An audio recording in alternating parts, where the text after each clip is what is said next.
Oh, hello there. Welcome to Valor HQ. Today we are going to be starting the course Barista 101. This course is designed to take someone who has never walked behind an espresso bar before and turn them into a proficient barista. So whether you've been in coffee for a long time and you're trying to sharpen up your skills and get that compass pointed back to north, or you've never worked in coffee before, buckle in and let's ride. Today we're going to be covering 7 different chapters that will make you into a proficient barista. First, we're going to start with what are the things on a traditional espresso menu and how do we talk about those with guests. Then we'll move to bar flow and the different things on the espresso bar. Then we'll be hitting espresso mechanics, all of the different motions that you go through when you prepare an espresso or 4 espressos at a time, as you'll see later. And then we'll move to espresso extraction. Then we'll move on to milk mechanics and how to steam milk and prepare drinks. We'll hit latte art a little bit. And then lastly, we'll piece it all together and just talk about how to make the different drinks on the menu. But enough talking, let's get into it.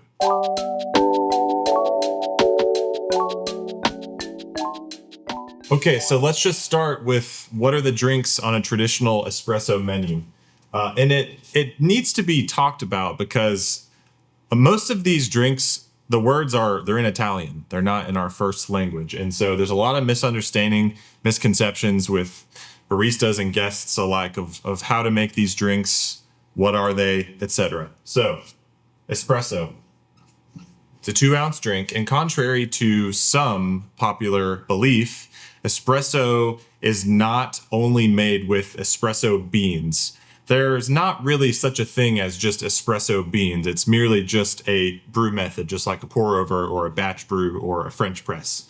And so when we talk about espresso, we're talking about looking at coffee through a magnifying glass. So it's a hyper concentrated, strong cup of coffee that's normally around 2 ounces. You'll see as we go down, but espresso is the base for pretty much all the drinks on this traditional espresso menu. And the drink is defined by how much milk is added to the drink. So next, macchiato. This is our first drink where we're actually adding some steamed milk. Comes in at around 3 ounces, 3.5 ounces. You'll usually serve this coffee in the same cup that the espresso comes in, a demi or a demi-tasse cup. And the idea here is that you're adding about 1 ounce of steamed milk, usually pretty frothy. Moving on to cortado. For all you hipsters out there, this drink comes in the classic Gibraltar glass. So if you've ever seen this before, you have been served a cortado. So this is equal parts espresso and steamed milk, assuming you're pulling a shot that's around 2 ounces, which most people are. We'll keep going here to cappuccino. So espresso and then 4 ounces of steamed milk. Typically, this will be prepared with a little bit of thicker milk, which we'll get into this later, but you make your milk thicker by adding more air into it whenever you're steaming. Then we'll move on to latte. Not lady. Latte, which is usually going to be around 10 to 16 ounces. A latte is a drink where you're starting to see different sizes in a traditional specialty coffee menu. So a standard latte might be 10 or 12 ounces, and then a larger size might be 16 ounces and might have more espresso. Also worth mentioning, Americano, around 12 ounces. An Americano is the first drink here that's not adding any milk by default. So it's espresso, and then we're adding hot or cold water for an iced Americano, but usually hot water to simulate sort of the same strength as a cup of coffee. So this menu is a traditional specialty coffee espresso menu that you'll see in a lot of shops across the nation, across the world. So this is our understanding of what these drinks are. Now let's talk about common understandings and potentially misunderstandings that guests that come in your cafe might have with these drinks. Our knowledge with this menu is only as helpful as our ability to serve someone else with it. So if you know what a cortado is, that's great for you. But if a guest comes in and doesn't know what it is, your ability to articulate that to them without making them feel like they don't know what they're talking about is really how we're going to best serve guests. So let's just start at the top. We'll go through each one and common misunderstandings, misconceptions that guests usually have. So with espresso, there's not too many misunderstandings on the guest side. I talked about the espresso beans earlier, but a lot of guests are usually expecting a darker roasted coffee that's more developed, more chocolatey in flavor. I know at least at Valor, we use our flagship blend Free Throw on espresso, and that's 80%. 80% of that coffee is a chocolatey Brazilian coffee, and then 20% is usually a natural sun-dried coffee that's a lot more fruity. So we've got a mostly chocolatey, a little bit of fruity sweetness type of coffee that we usually use on espresso, which we usually find people like. Another misconception, there's this whole talk of, how do I say this? A double shot versus a shot of espresso versus a single shot versus what's a ristretto, what's a lungo. Maybe you've never heard of some of these terms, but whenever somebody asks, how many shots of espresso do you put in your lattes? I simply, because a lot of times they'll say, is there a double shot in the latte? Is it just an espresso? And what I like to say is there's one serving of espresso or one pull of espresso. And we would deem that usually in specialty coffee as a double shot of espresso. Where it gets a little confusing is sometimes people that work in the industry will just say it's a shot of espresso because it's just one pull. So that's why it's called a shot of espresso. However, whenever we pull single shots of espresso, we're just catching one end of this spout. And so that's why it's called a double shot, because there's two spouts, but it's really just one pull, if that makes sense. Now, terms like, let me just start another column over here. Terms: ristretto, normal, or doppio, lungo. These are three different styles of espresso that come from Italy. Ristretto, and this is kind of made popular by Starbucks here in the States, but a ristretto shot is where you're pulling a normal shot of espresso, and then you simply stop or ristretto, you stop the shot short, and thus you actually have an under-extracted, highly strong shot of espresso. And so it's just more intense, more shockingly strong. That's a ristretto shot. Normal or doppio, that's going to be like our standard shot of espresso brewed as we've dialed it in, which we'll get to later. And then lungo is a longer pull of espresso that is kind of the opposite of ristretto. You're just letting the shot pull for longer. As far as what we do at Valor, whenever somebody asks for a ristretto, we typically will, if they are very adamant about, I want a ristretto shot, which this doesn't happen that often, we will truly do a ristretto where we stop the shot short and we intentionally under extract the espresso. And because our coffee is awesome, it's still going to taste pretty good, even though it's technically under extracted. But a lot of times, they're just kind of looking for a smaller espresso, and so we can just give them a perfectly extracted single shot of espresso. I'll skip this because it's pretty self-explanatory. Lungo, again, maybe they're just kind of wanting more espresso, and so we might just give them a triple shot of espresso, but when you do that, you're giving them more caffeine content, and so you might actually just pull a longer, more over-extracted, watery shot of espresso. Now for macchiato. This is one where there's a good bit of misconceptions, and that is partly or largely due to Starbucks and the popularization of the caramel macchiato. Heard of it? Probably. You've had it hot, you've had it iced, it tastes like caramel, it tastes like kind of coffee. And so whenever a lot of people walk in, that is their understanding of what a macchiato is. And so with 3 ounces as our understanding, how do we bridge that gap? Well, by asking questions and not assuming what someone wants. And so It's my understanding that a Starbucks macchiato is a latte sized drink. So a 12 or a 16, or in their case, maybe a 20-ounce drink. And what makes it macchiato is they pour the milk in the cup first, and then they dump the espresso on top of that. And so that's different than a latte. Maybe not that different than a latte. But our understanding being just a 3-ounce drink, 2 ounces of espresso, 1 ounce of milk, it's very different than Starbucks. And so whenever somebody comes in and they say, "Can I have a caramel macchiato?" Do you think that I'm making them a 3-ounce drink with a pump of caramel? No, that's not what they want. Usually when someone says that, I just skip the whole education session about the difference in history between what a macchiato is and the third wave macchiato and the Starbucks. I'm like, yep, coming right up. And we make them a caramel latte and they love it. Maybe one day we'll have the conversation of like, here's what a macchiato actually is, but that's just not why we're in this business. We're in this business to serve people well and make awesome coffee.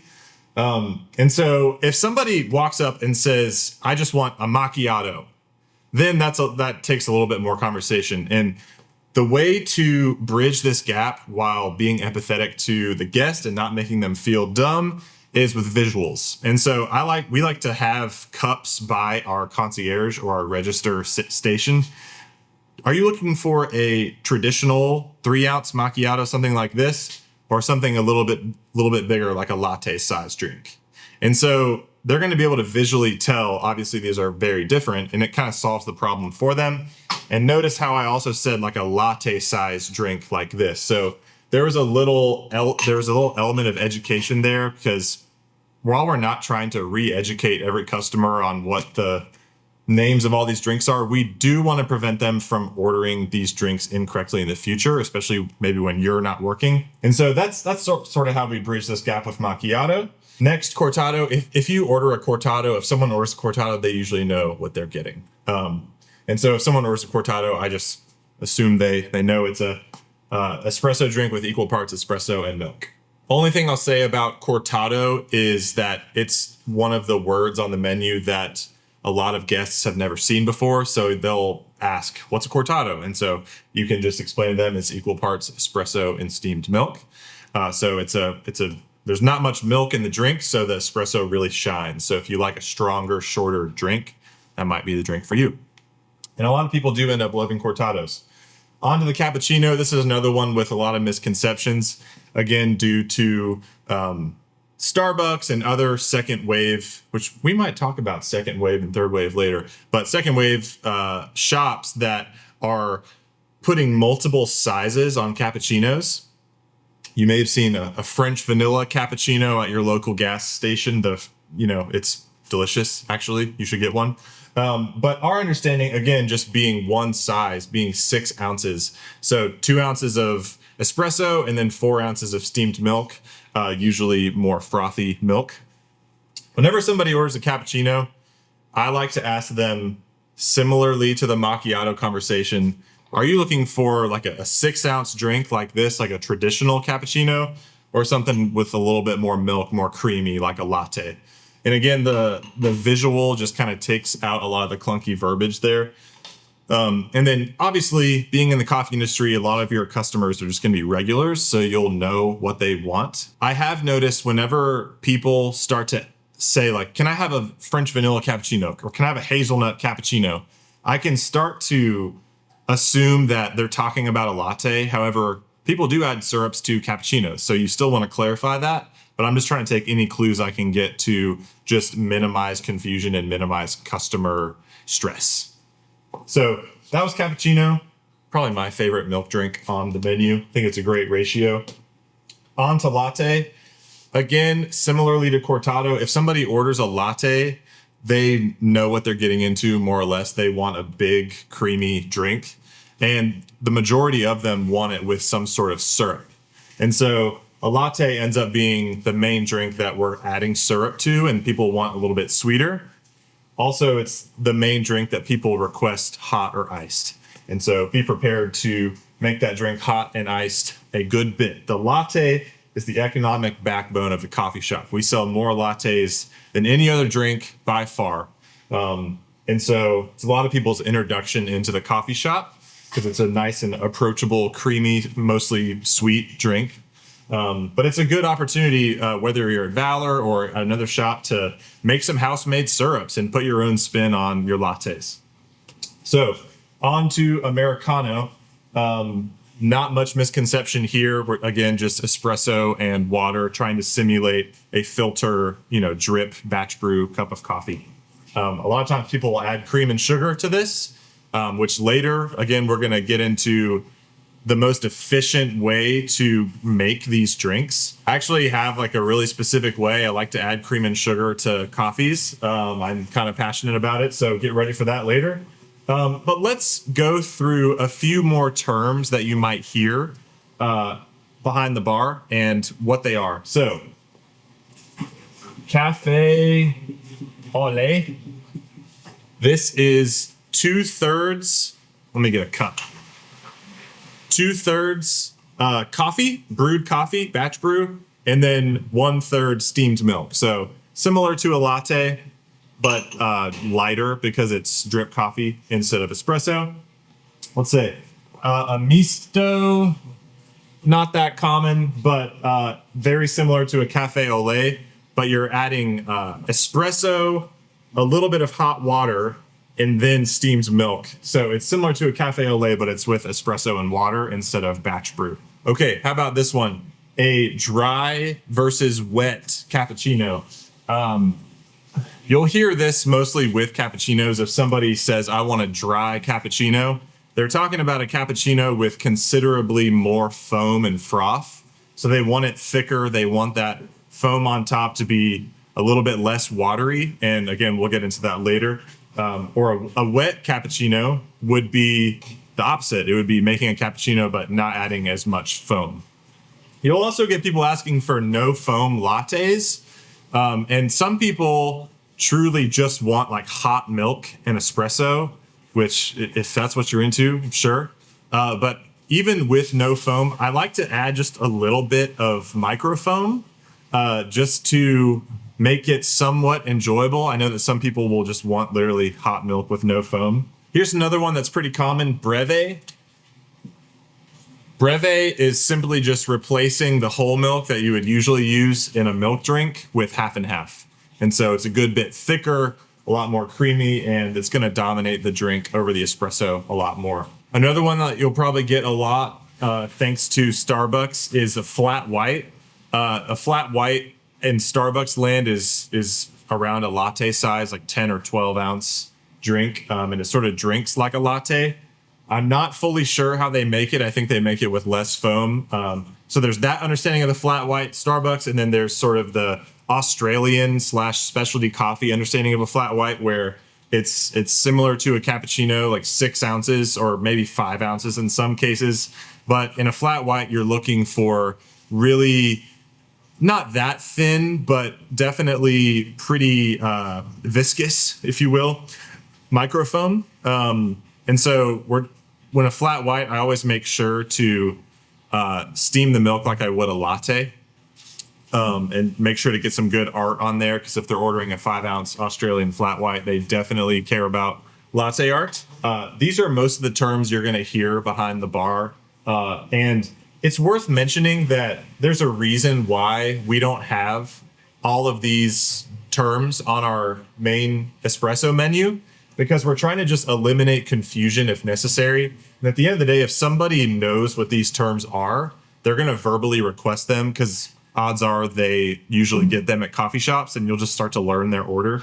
But it's always great to be in the position of knowledge in these sort of situations where somebody asks for something, like, boom, you know what it is and how to serve them in that way. Because you never want to get caught not knowing a term like that, because then the guest just feels like, oh, this person is not really an authority on this matter and I can't trust them with my dollars. Just saying. And so to that effect, we have actually taken macchiato off our menu, because a lot of our guests were just getting confused on what is a macchiato and why does it say 3 ounces? And it's like, okay, if somebody wants a macchiato, they can just order it.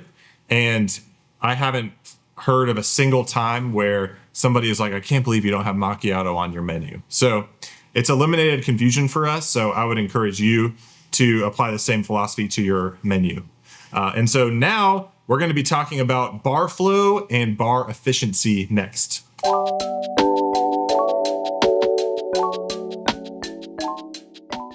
Okay, so in bar flow and bar efficiency, we are going to be taking you through what all of these things are, what they're called, how they're used, and also be talking about some terms that we use behind the bar at Valor to communicate with one another and set the standard for excellence behind the bar. Starting off with something you've definitely seen before in a coffee shop is a portafilter. You can see here that these baskets, they pop out and they pop back in as well. There's a little spring that holds it in place, and you can just set it in there, give it a gentle little pop like that. Moving on to our scale. This is an Akaya Pearl that we've been using for years now. We use it to weigh the dose or how much ground coffee we're putting in the portafilter. We'll talk about towel usage later, but these towels all have a exclusive purpose that they serve. This here is a Pullman Big Step, which is probably my favorite tamper that I've ever seen. One of the reasons I love it is it's as close as possible to the size of the basket. And you can imagine that this would become important. And in fact, I'll grab this La Marzocco tamper to show you.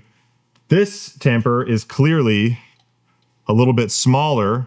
See that rattle?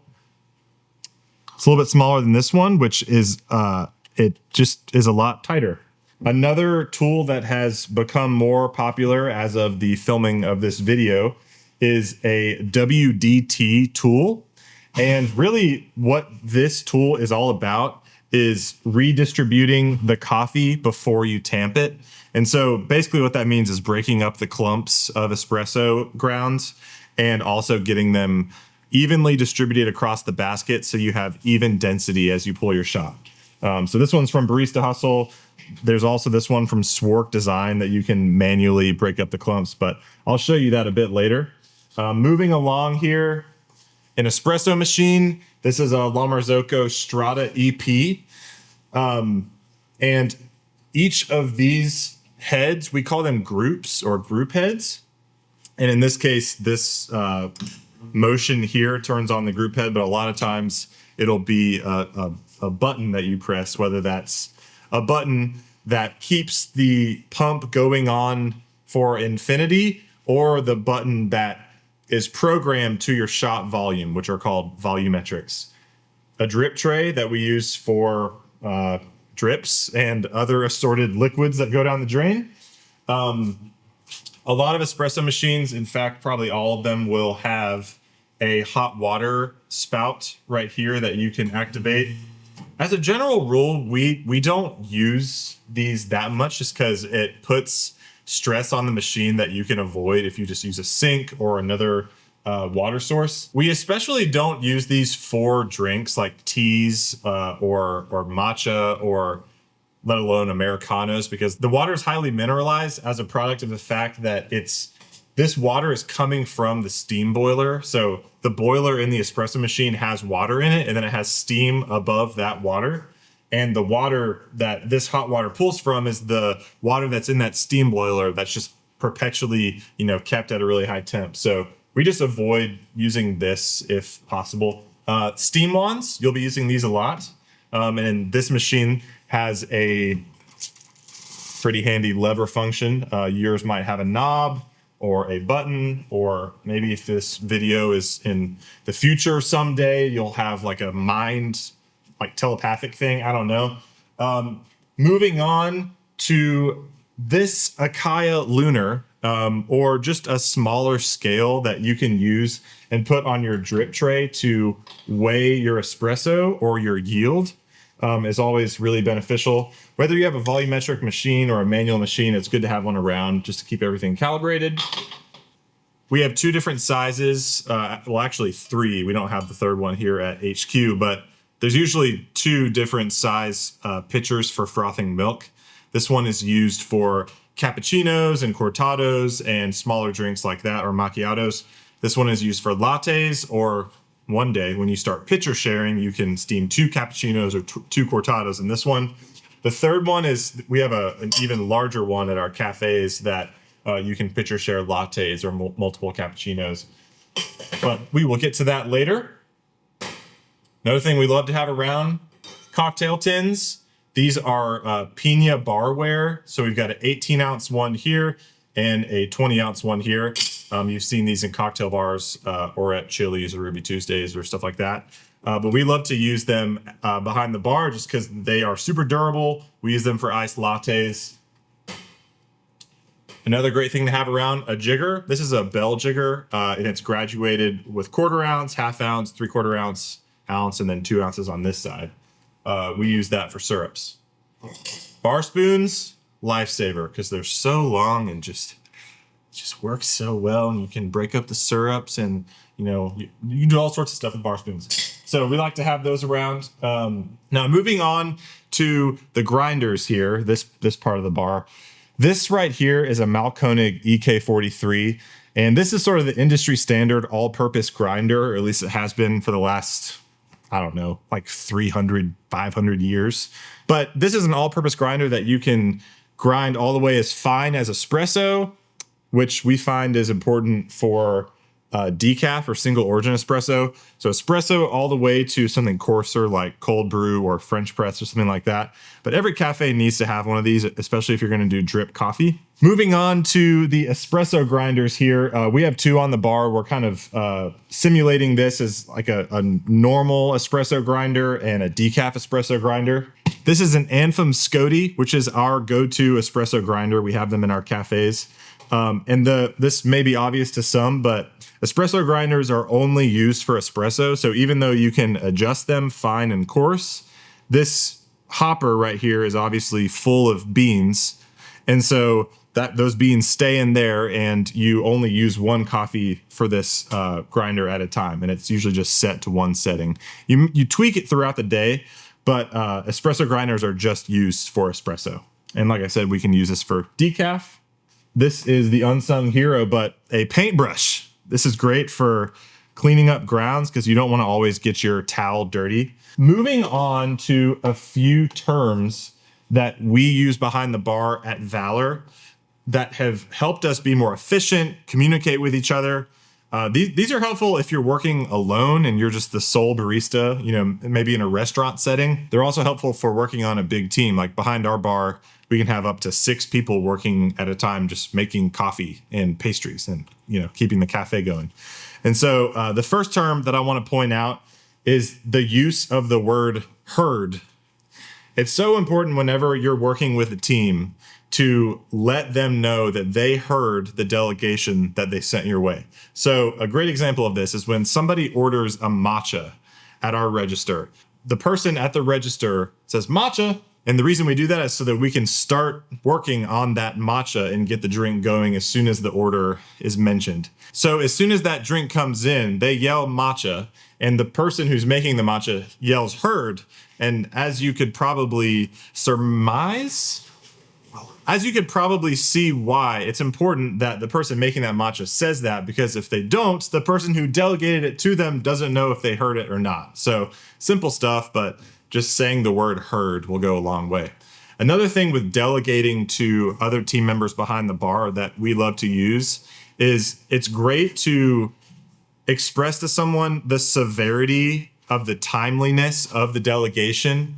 And so a way to do that is whenever I delegate, let's say I was going to tell you to restock 12-ounce to-go cups.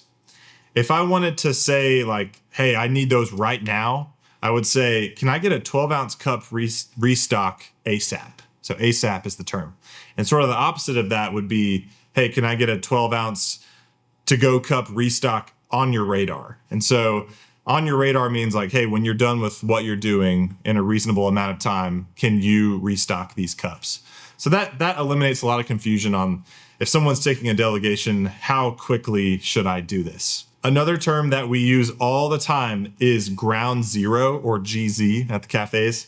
Ground zero speaks to the fact that everything on our bar has a certain place that it goes. And we take pride in thinking through in the tiniest details of why does the portafilter go there as opposed to here? Why do we have different towels in different positions, and what is their exclusive purpose? And so really the whole day when you're working behind the bar, you're having drinks come in, food come in, stuff's breaking on the floor. It's service. It can get crazy. Really the whole day is just you getting back to ground zero. And so if I'm making a cappuccino, I can get through that whole drink effectively because I know where everything is on the bar. And after I'm finished with that cappuccino, guess what? It all goes back to the same area. And so a good example of that, like the ground zero of our towels. We have 4 different towels on an espresso bar at a given time. This first towel here is used to catch the drippings from the portafilter so that they don't go all over the counter. Simple enough. But another way to use the term ground zero would be ground zero for those portafilters is right here. In other words, when we're done making the drink, they don't stay in the portafilter. Ground zero is a portafilter clean and dry on this towel. So moving along to this towel, we use this one for cleaning and drying the portafilters. And you can imagine why you wouldn't want to take this towel to go wipe a table or something like that, because eventually it will become saturated with water and coffee grounds. Another one, this one here under the espresso machine, it's just an all-purpose towel that we'll use to clean up little messes. That is one thing that as you're learning and progressing, especially if you're starting out, that cleanliness behind the bar is something that's difficult to maintain. And just have grace for yourself in that, because you're learning how to tamp espresso. Doing that really quickly, efficiently, and with cleanliness is hard to do. So it's something that you'll develop. But the classic concept is just clean as you go. Because if you clean as you go, then you won't have a huge mess to clean up later. The last towel is the milk steaming towel. This is usually saturated with sanitizer water. We use this one to clean off the remaining milk residue after we steam milk. So you'll see this later, but after we steam milk, there'll be a bunch of dried milk on here, and we want to keep that clean. So that's what this one's used for. You can also see why you wouldn't want to dry out your portafilter with this one or go wipe a table. So that's why all these towels just have one exclusive purpose on the bar. Another thing on the bar that is incredibly useful and we constantly use is a milk pitcher rinser. We have one here that has a long grate that we're able to put all of our pitchers upside down on so they can drain throughout the day. But it's just so convenient instead of having to turn around to your sink and wash out your milk pitchers after you're done steaming. So I think it's definitely worth an investment there. Whether you're a cafe or a coffee cart or whatever it is, it's good to have something that you can rinse pitchers with. So when you're setting up your espresso bar, there's a few things you want to keep in mind if you're trying to create an efficient bar flow. Because it's one thing if you know how to tamp, it's one thing if you know how to steam great milk and pour great latte art. But if you're constantly just working against yourself, then you're not going to be at your full potential. And so the way we have this bar set up, I think, is pretty universally applicable to a lot of people that are opening cafes. And so whether you're moving from right to left or left to right, it's important to have the espresso grinders on the opposite side of your drink handoff station. And the idea with that is we're just moving down an assembly line just like this until the drink is done.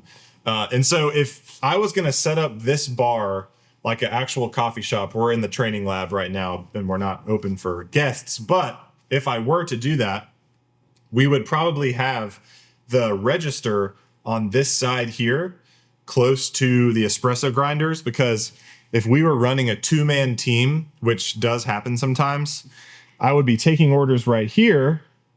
And while I'm taking orders, I could be grinding espresso for my expo person over here to finish the drinks. So in this setup, I'm moving from left to right, and we have the drink handoff station here. So that's just a simple concept to not be working back and forth.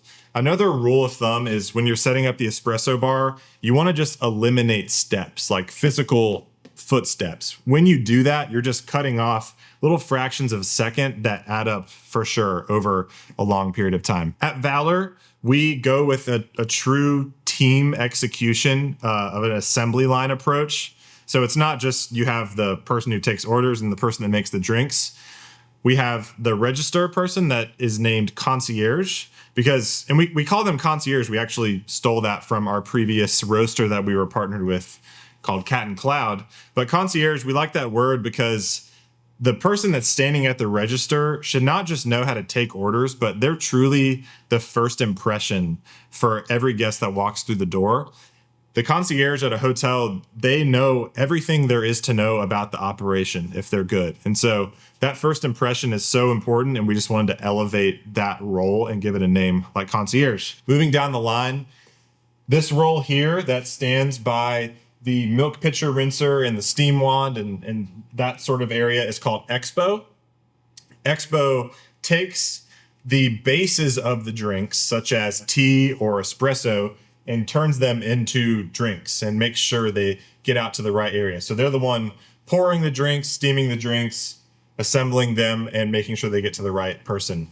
Down the line here, this role here is brewer, where we're more or less just ripping espresso all day. They also have other responsibilities like dishes and side work, but brewer, they're brewing the bases of all the drinks. So matcha, espresso, tea, that sort of thing. We also have 2 support roles behind the bar that focus on dishes, restocking, general guest care out on the floor, refilling waters. And they're just a yes man. They're taking any sort of delegation from the different players behind the bar and just saying yes, that their whole role is to support. So that's how we're able to serve people as quickly as possible, because in our cafes, the lines can get really long. And so we've designed the bars in a way to fit as many people as possible behind the bar to be able to serve people as quickly and as excellently as possible. Now that we've got bar flow and bar efficiency, now that we know what all these things are called, let's move on to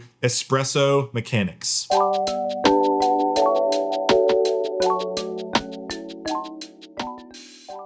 And now for espresso mechanics, let's walk through step by step how to brew an espresso.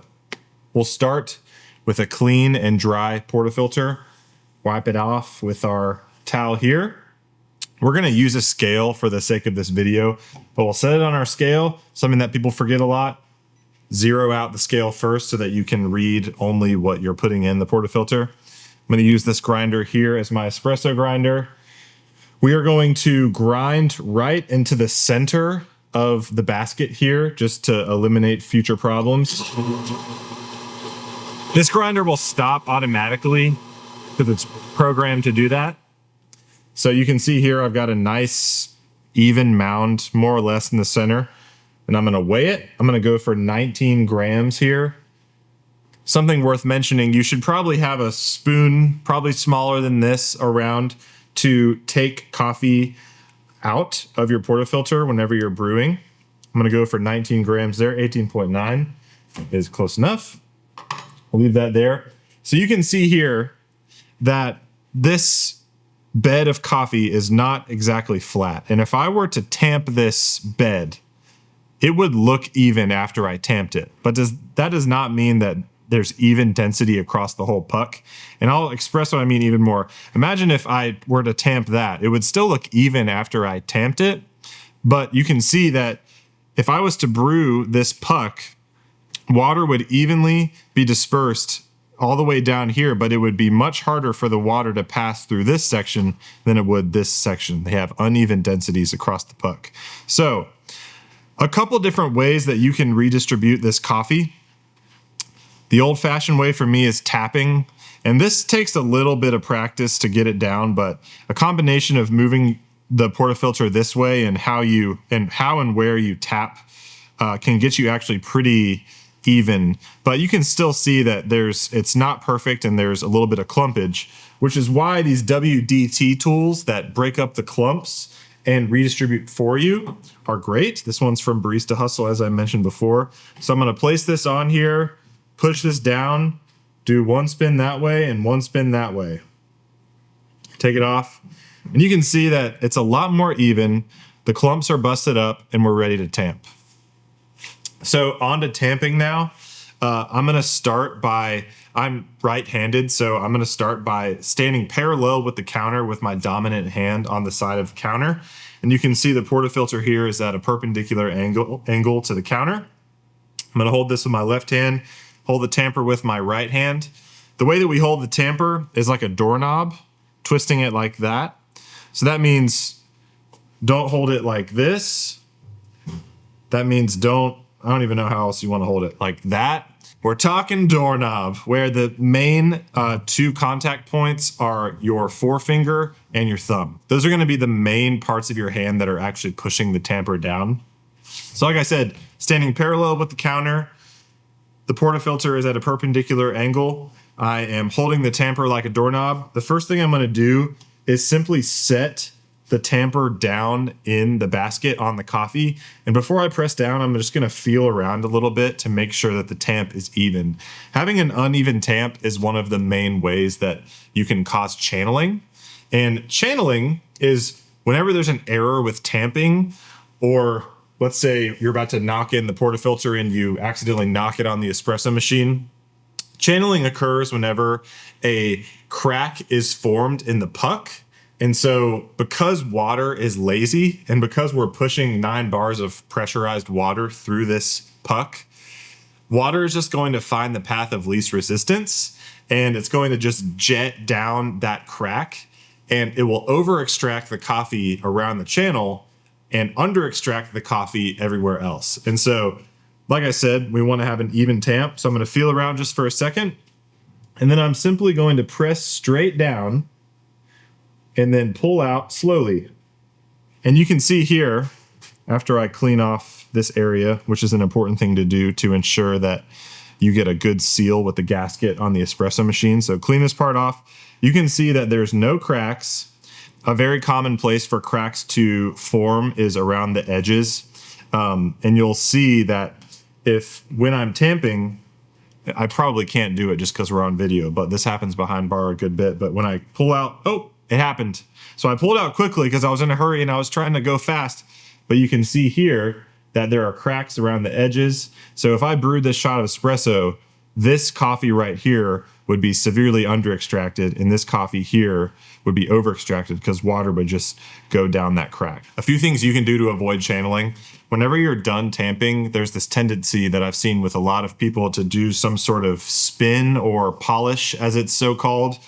And really, all you're doing there is just increasing the probability of a channel, because we just have a fragile coffee bed here. And as we're moving this heavy tamper around in the puck, it's probably just going to cause channeling. So sorry, no flare barista opportunity here. But the point is, just pull straight out.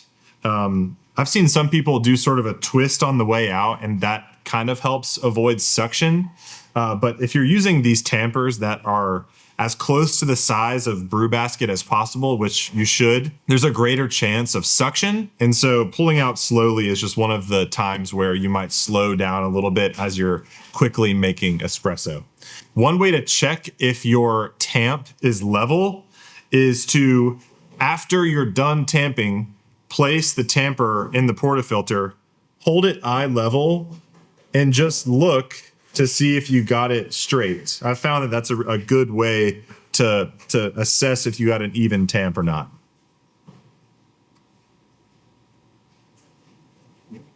So this tamp looks good.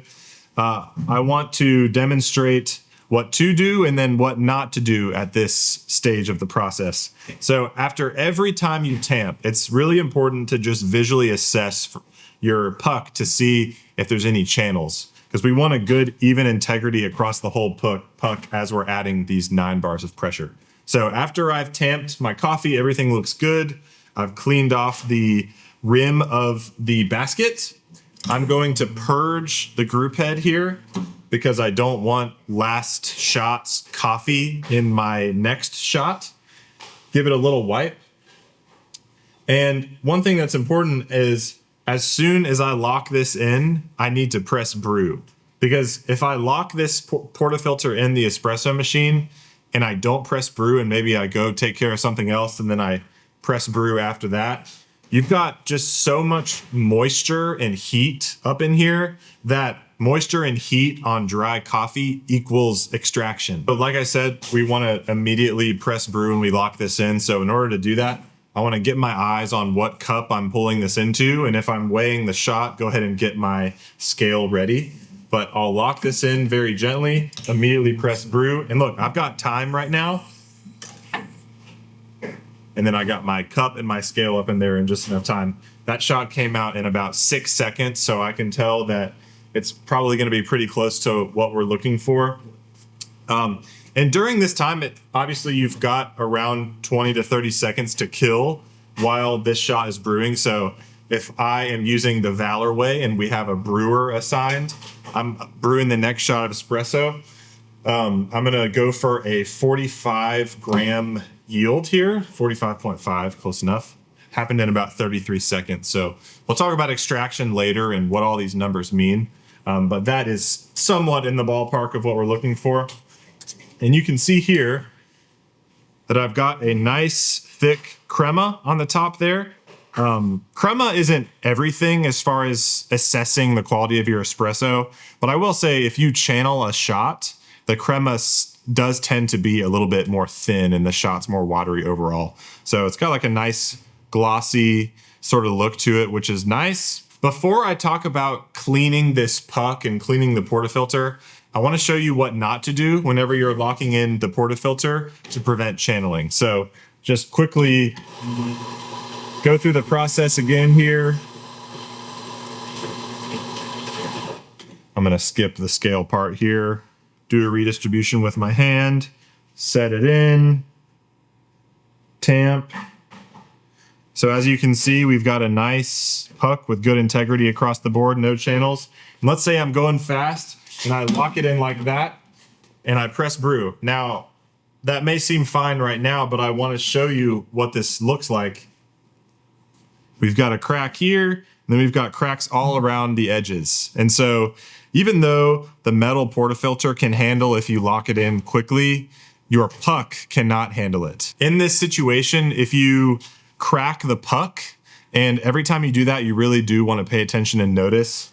The best thing that I found is to take a spoon and just bust it up like that really quick.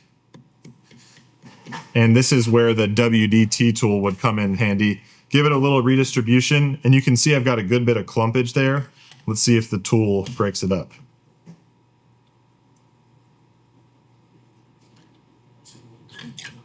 So not fully. And there is a case to be made that whenever you channel a shot, the amount of time that it takes to reconcile that fact and fix that channeled shot, you might as well just dump it. And if you can save it, that is preferable, obviously, so that you keep your waste costs at a minimum. But in this case, I really wouldn't want to brew this espresso with these clumps, because when you have clumps in espresso grounds, you got to think those clumps are at a greater density than the rest of the coffee around that. And so it may seem small, but if we're really shooting for the best excellence possible, which we are, we want to bust up those clumps. So that channeled puck that I was telling you about, after you've brewed the coffee, you can visually assess, did this shot channel or not? This isn't completely foolproof. I think there's sometimes where channeled shots will just kind of escape your field of view. But if you pay attention to what each puck looks like after you're done brewing it, you can see here that there's clearly some channels, especially around the edges and in the middle. And so we would want to throw this shot out. Okay, so you've brewed your espresso, and I just want to show you the fastest and cleanest way we've found to handle your post-shot protocol in getting back to ground zero. So let's just say I've finished pulling my shot here. I've got my shot sent off to my expo, and I'm gonna grab the portafilter, start rinsing, knock it out. You can see here I've got a nice and dirty portafilter. I'm gonna give this just a quick rinse, dump, set it on the drip tray to drip, turn that off, and then move on to my next portafilter. And I'll just break that down a little further. I don't know if you've ever been brewing espresso before, and let's say that you just rinsed this and you're brewing, and then you got drips all over the floor and all over your nice shoes.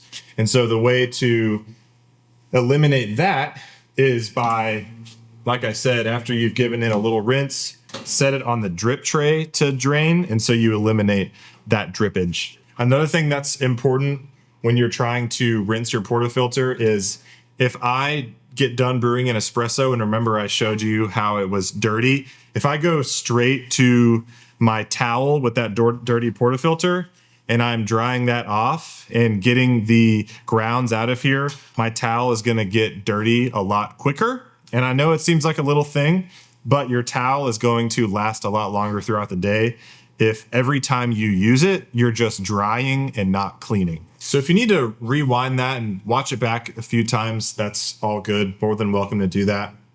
Now that we know how to pull a single shot of espresso and to assess for channeling and to do it consistently and to clean up afterwards in the most clean and quick way possible, let's talk about the 4 portafilter method. So for the purposes of this presentation, let's just imagine that this espresso machine has 2 group heads and not this third one. Whenever we have a 2 group head machine, we're able to not just use 2 portafilters, but actually 4, because basically as 2 portafilters are brewing, we can be preparing the next 2 espressos. And so whenever we do our certifications for our brewer position, our staff have to brew 4 espressos in 1:30. That's sort of how we assess their speed and mark them off to be able to perform that position. So there's a certain flow to the 4 portafilter method, and I'll show it to you right now. In order to get the most out of it, you need an espresso grinder that will hold the portafilter in place for you while you're doing something else, so you don't have to use your hands. And this one is programmed, hopefully it behaves to do that. And so I'm starting from ground zero here with clean and dry portafilters here on my towel. And I just want you to pay close attention to each motion that I'm doing and what order I'm doing those things in, because they're all very intentional. So I'm going to start by grinding that portafilter. Make sure this one's clean and dry. Take this one out, set it down, grind the next one, start redistributing here.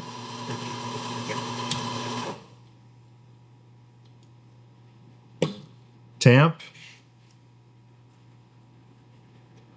Set this aside. Start the process again here.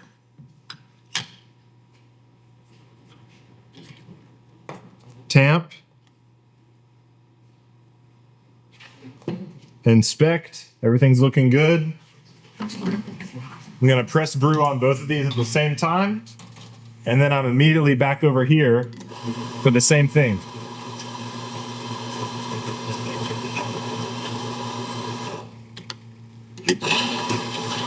This one's smaller.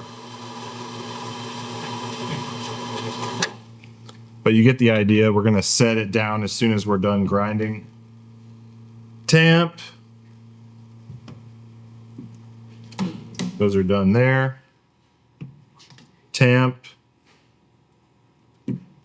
Clean that off. Put these to the side. Again, be intentional about your cleaning. Start those. Knock. Knock.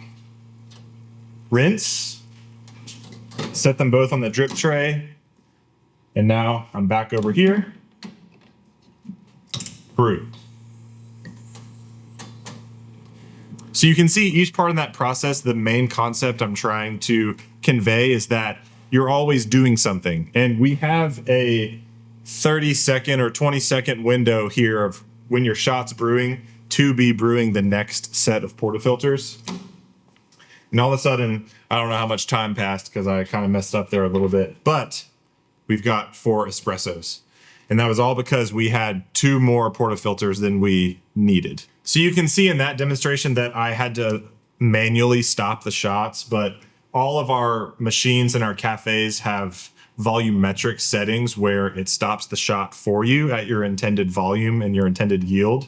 And so I had to stop them there manually, but most machines are going to have a volumetric setting where it stops the shot for you. So a lot of times our brewer position in our cafes, especially if it's busy, they're just doing the 4 portafilter method pretty much all day, you know, the occasional matcha or tea, but we're just ripping that process all day. One thing that's been really beneficial for us in the cafe setting is getting ahead on shots. And so we've done a lot of testing over the years of what's better, having dosed and tamped dry portafilters with a puck of coffee in them and having those pre-dosed out over here, or having brewed espresso, cups of espresso on the espresso machine that are just ready to be poured into a drink. And after a lot of testing, we found that it's better for drink quality to have a dosed and tamped puck of coffee over here, as opposed to having a brewed espresso. And so a lot of times, if our brewer position needs to step away, they need to use the bathroom, they need to get a load of dishes done, they need to restock something, they usually want to have, 4 portafilters of prepped espresso to just go ahead and rip if they're not there, instead of just always making espresso for the drink that comes in. Because a lot of the drinks that come in are going to have espresso, the majority of them for sure. I said earlier that the latte is the economic backbone of the coffee shop, and so that drink has espresso. So most drinks will have espresso, so it's good to get ahead on shots. So that was Espresso Mechanics. Let's take to the whiteboard to talk a bit of theory and espresso extraction.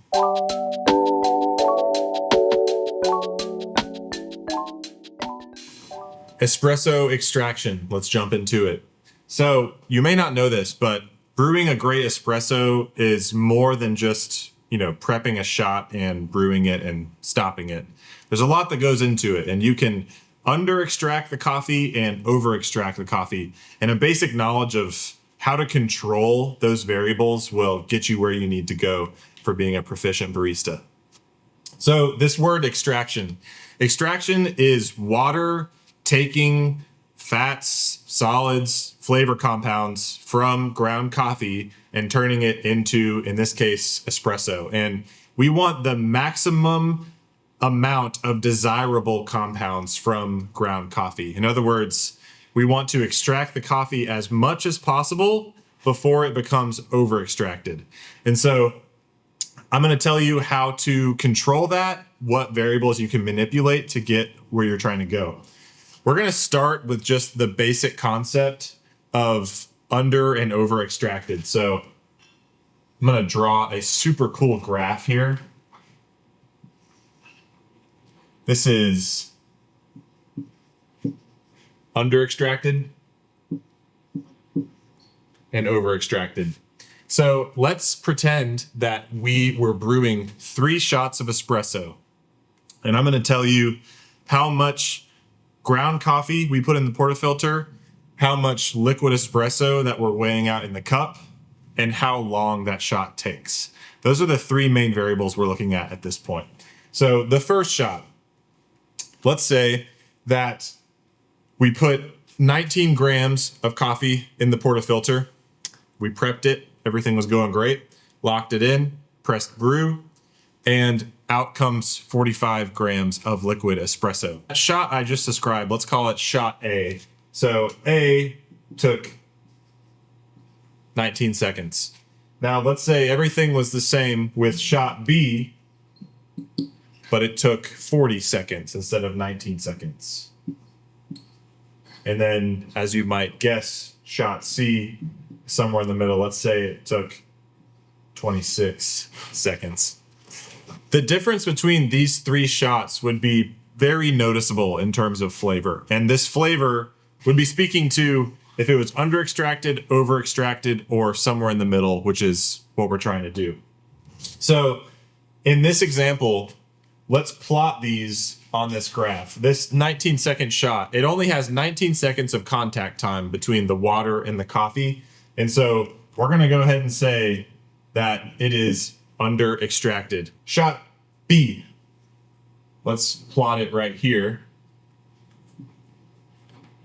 Over extracted. It had too much contact time in the portafilter. Shot C, let's just, for the sake of this graph, say we nailed it. Now I want to show you how you would be able to tell if these are over and under extracted by how the coffee tastes. There's certain flavor descriptors that we can associate with under extracted, over extracted, and perfectly extracted coffee. So a few flavors that you might associate with under extracted coffee would be sour, salty, shocking, puckering. There's a few more, but you get the idea. These flavors are perceived on the front end of the drinking experience. And so when you take the sip, you're gonna taste a lot of these as soon as it hits your palate, whereas over-extracted flavors that I'll get to in a second are often perceived and tasted on the finish after you swallow the coffee. And so over-extracted coffee, a few of the flavors would be boring. Like it just kind of tastes like brown water, like nothing. Bitter. Like I said, just brown water. Doesn't taste like much. I was trying to keep the B thing going, but I feel like I might have to break it on this one. Astringent. Astringent? Yes. In other words, you finish swallowing it and it kind of gives you that dry cotton mouth kind of flavor. So between over and under extracted, these are some of the flavors that we can associate with both. And like I said, over extracted flavors rear their ugly head on the finish usually. You know, with an over extracted shot, with shot B, you might taste it and it just tastes kind of like nothing, and then you swallow it and then it sort of has this like smoky cigarette bitter thing going on that kind of just lingers on forever. Now, shot C, the God shot, has a mix of both of these things, but the trick is that it's balanced between the two. And so the best word that I can use to describe a good shot of espresso is balance. You have some of that acidity and some of that pop that we get from a good specialty coffee, but you also have that round sweetness that we get from a well-developed and well-roasted coffee. Balance. It's sweet, has good acid, it's balanced. I'm saying balanced a lot. Another thing to consider with a great shot of espresso is the body or the mouthfeel. And we'll talk about this in a second. But if you have a very syrupy, thick, stiff shot of espresso, you might be looking at something that's under extracted that just was stopped short. And if you have a very watery shot of espresso, you might be looking at something that's over extracted. So the two things to notice are taste and body when assessing espresso. We mentioned earlier about channeling your espresso, and we can assess channeled espresso whenever we taste it. So let's say you get to work in the morning, you're dialing in the coffee, and everything seems to be going well with the espresso preparation, and you don't think you channeled. Everything looks good, but you taste the coffee, and it almost tastes under extracted and over extracted. And this is why we put such an emphasis on the technique of preparing your espresso, because if you prepare that espresso with an even density all across the puck, then when you brew it, each part of that puck is going to be equally extracted. And that is what shot C is all about. It's not just about under and over extracted. A lot of it is just about nailing that technique every time, which is really the point of this whole course, is to lay that foundation of fundamentals so that you can continue to grow on top of it. So to further demonstrate extraction, I wish you were here with me in the room so you could taste this with me, but we're gonna do what's called the salami shot. And this is not something we came up with. This is something that we saw a long time ago. But a salami shot is going to demonstrate throughout the whole extraction of the espresso over the whole amount of duration of that shot. It's giving different flavors throughout the whole thing. And the combination of those flavors in balanced representation is what gives you a good espresso. So I have a prepped portafilter here. I'm gonna press brew, and every 5 seconds on the espresso, I'm gonna switch out the cup, and let's see if I can do this well. But each of those little sections of the whole extraction is gonna tell us the story, the narrative of the shot. So I'm going to lock this in. Press brew.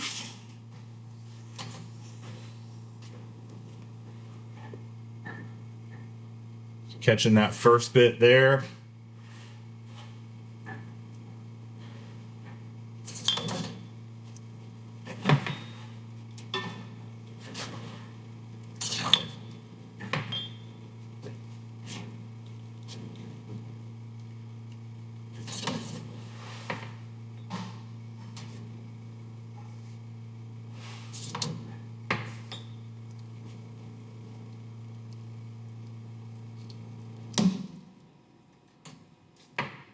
So as you can see here, I've got my cups of coffee, and I caught the shot every 5 seconds. And from left to right, we sort of have like a most concentrated and strongest all the way to least concentrated and weakest. And if you'll see here, the one on the far left is very syrupy, thick. It almost just was like the first dribbles of the coffee that came out of the spout. And so I'm gonna taste this right now, and it's gonna be bad, and let's just do it.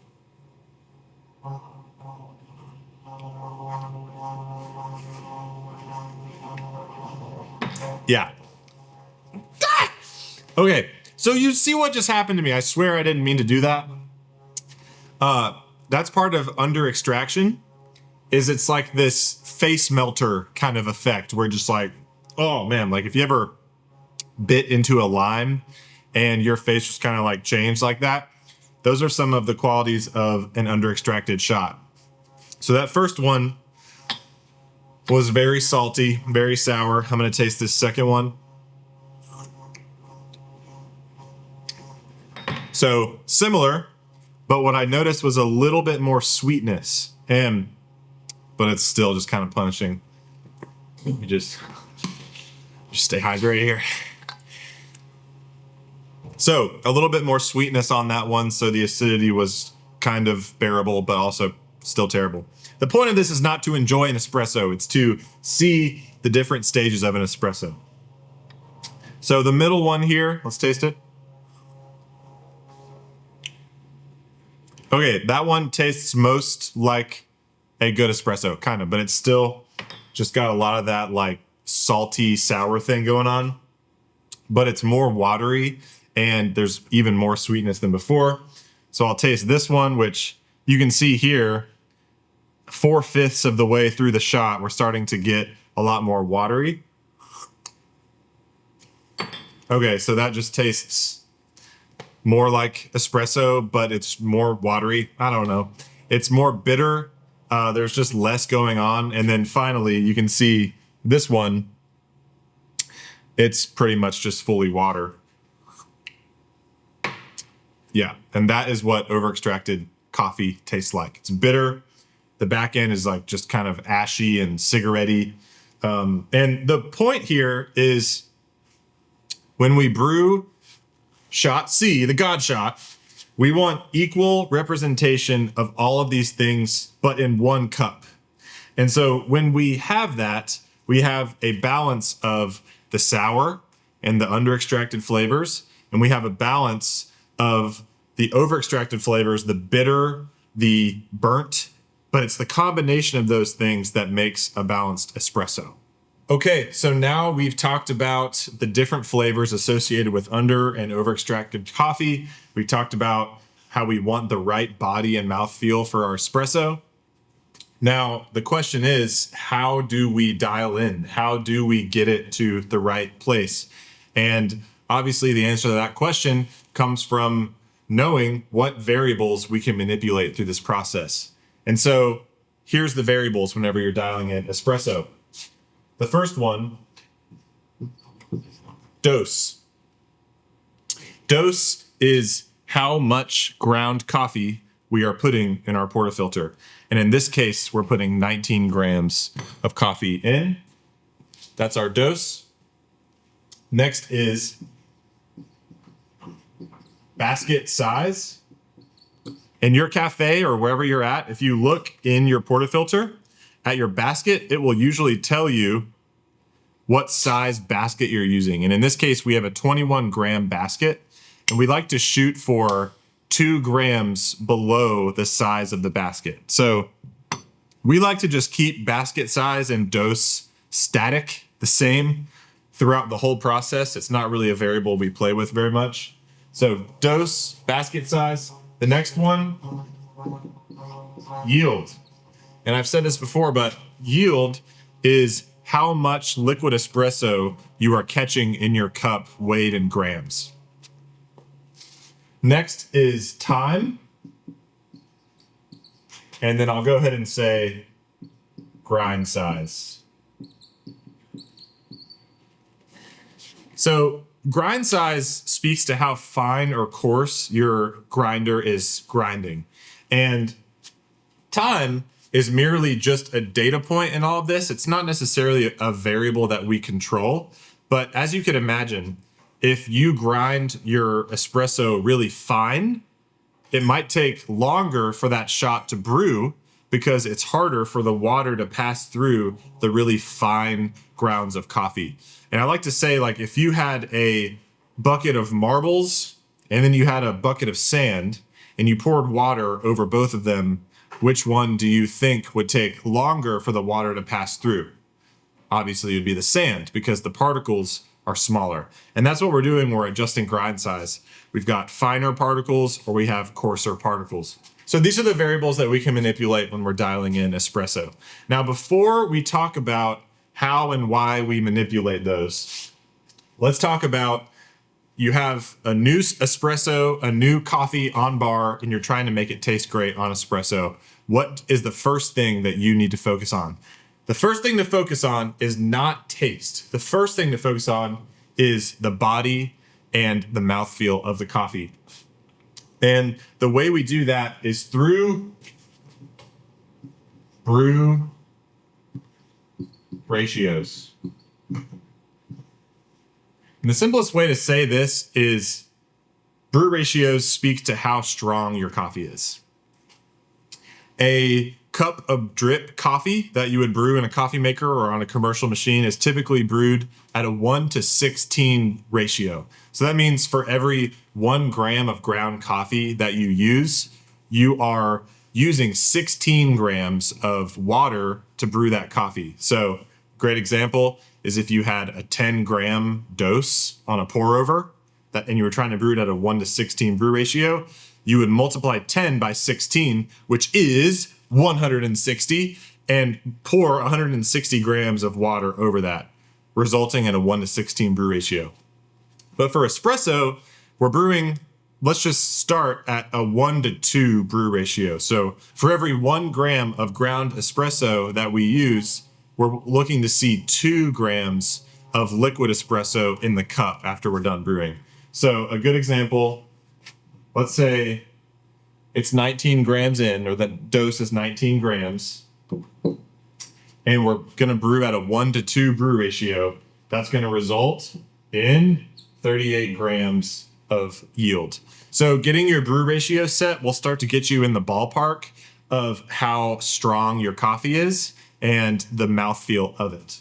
We brew our espresso at a 1 to 2.5 brew ratio. And just with the style of our coffee being a little bit more modern, we like to pull bigger shots. So it just kind of stretches it a little bit more and the flavors are a bit more clear.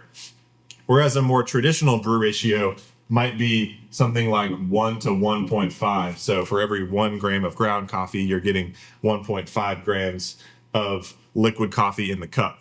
And so when you're dialing in coffee, let's say you have a new coffee on bar that you're trying to get dialed on espresso. Instead of starting with flavor first, start with the strength. Get your brew ratio set, taste the coffee, and it might not taste good, but just pay attention to the mouthfeel and the strength of that, and just, is that pleasing? Is that the right kind of texture you're going for? Now, after you have your brew ratio set, it's time to move on to the flavor. And so think back here to this area when we were talking about what variables you should manipulate when you're dialing in.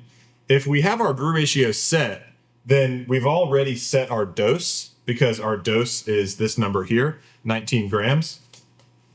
We already have our basket size set because our basket size is in relation to our dose. It needs to be 2 grams higher than your dose.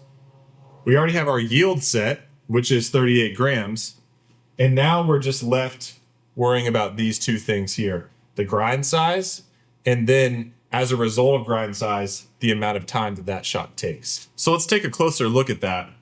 We're going to talk about adjusting your espresso in terms of macro and micro adjustments. So macro being a big adjustment, micro being a smaller, more precise adjustment.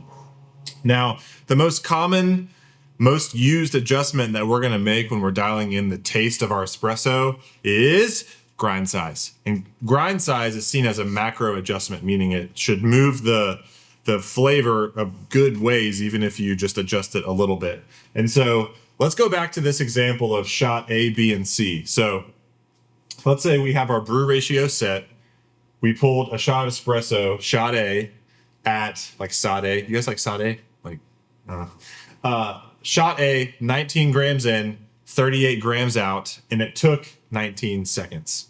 So using grind size, what might we do to change the flavor of the espresso to go more this way? Any ideas? Any ideas? Grind size. So we're gonna move that grind size finer. By doing that, we will be increasing the resistance, making it more difficult for the water to pass through the coffee, which will increase contact time. That's why when I was talking about these shots earlier, shot B took, I think I said it was 40 seconds or something like that. And so shot B kind of went too far this way. We made a macro adjustment of changing grind size and making it finer. And let's say our third shot, shot C, we just made it a little bit more coarse. And that ended up right here, 26 seconds, sweet shot. That's a macro adjustment. Grind size, fine, coarse, dial it in to reach your intended outcome, which is a balanced shot. Let's say you ended up with a shot that you would graph like right here, meaning you were at shot B, you made it a little bit more coarse so that the shot would pull faster. And let's say this pulled in like 28 seconds. Shot C. It tasted good. It was sweet, had some good complexity, but after you swallowed it, the finish was just a little dirty, a little bitter. It's a little over extracted. Instead of just cranking that grinder again, what if you had another way of making a micro adjustment to just move this a little bit more towards the center and take away that sort of over extracted flavor on the finish? That micro adjustment is yield. And so remember our brew ratio. Our recipe is 19 grams in, 38 grams out in 28 seconds. And that was shot C. So by adjusting the yield by plus or minus 3 grams, we're able to make a small adjustment on the graph one way or another. And the way we do that is if we took away 3 grams from the yield, we did 19 grams in, we did 35 grams out, we then have the opportunity to move this thing a little bit closer to the center without changing the grind setting. And the opposite is true as well. Let's say that shot C was actually here. It was tasting good, but the finish was just kind of non-existent. And it was a little sour and salty and under-extracted tasting. What we could do to make a micro adjustment and get closer to the center is add 3 grams of yield here. And so we would go to 41 grams and extract a little bit more out of the coffee. And so it's pretty self-explanatory, but when we add 3 grams of yield here, we're simply just running more water through the coffee, right? And so we're extracting more. And the opposite is true as well. If we took away 3 grams of yield and went to 35 grams, we would just be running less water through that coffee, therefore extracting less. So these macro and micro adjustments, I've just found it helpful to think in those terms. Am I far off from the center? Okay, let's change that grind setting. Let's make a macro adjustment. Am I really close and I just need to clean it up a little bit? Okay, let's take away 3 grams of yield. There's a different way to dial in espresso when we're just in a lab setting with no customers around versus when you're trying to run a cafe. Whenever you're trying to dial in the morning before you open, it is very possible and very probable to just be chasing the dragon all day long. You're pulling shots. You're starting to get over caffeinated. Your palate is completely shot. You're starting to get frustrated. You're talking to your coworkers. Does this taste over and under extracted? There's a certain point where you just need to serve the espresso. And the reality is that if you taste like 3 espressos without drinking water in between, your palate is basically shot anyways, and you're not able to perceive the extraction like you would be able to if it was your first shot that you ever tasted. Ever. It's the first shot you ever tasted. But anyways, point is, I would just limit it to like, if you're pulling more than 4 shots when you're dialing in, then it's time to either tap somebody else in to figure it out, or consider the fact that if you're running a cafe, it's maybe not a good idea to have a new espresso like every week. That's the benefit of having the same espresso every week. And in our case, since we started roasting, we've had free throw on espresso every day, is we really start to get to know that coffee and learn how it likes to be pulled. And we don't change it. We dial in a little bit here and there on the day to day, but we know what that coffee tastes like and we know how it likes to be pulled. Last thing I'll say about dialing in coffee is when we change a variable here, we only want to make one change at a time. And that's classic high school scientific method stuff. If we were to change our yield, let's say we added 3 grams of yield, but then we also changed our grind setting and made it a little finer, and we tasted that shot, we wouldn't know what change did what. And so whenever you just change one thing at a time, it's an isolated variable change that you're able to really see how your actions have influenced what's happening in the cup. So that's all for that's all for espresso extraction right now. Let's move on to steaming milk.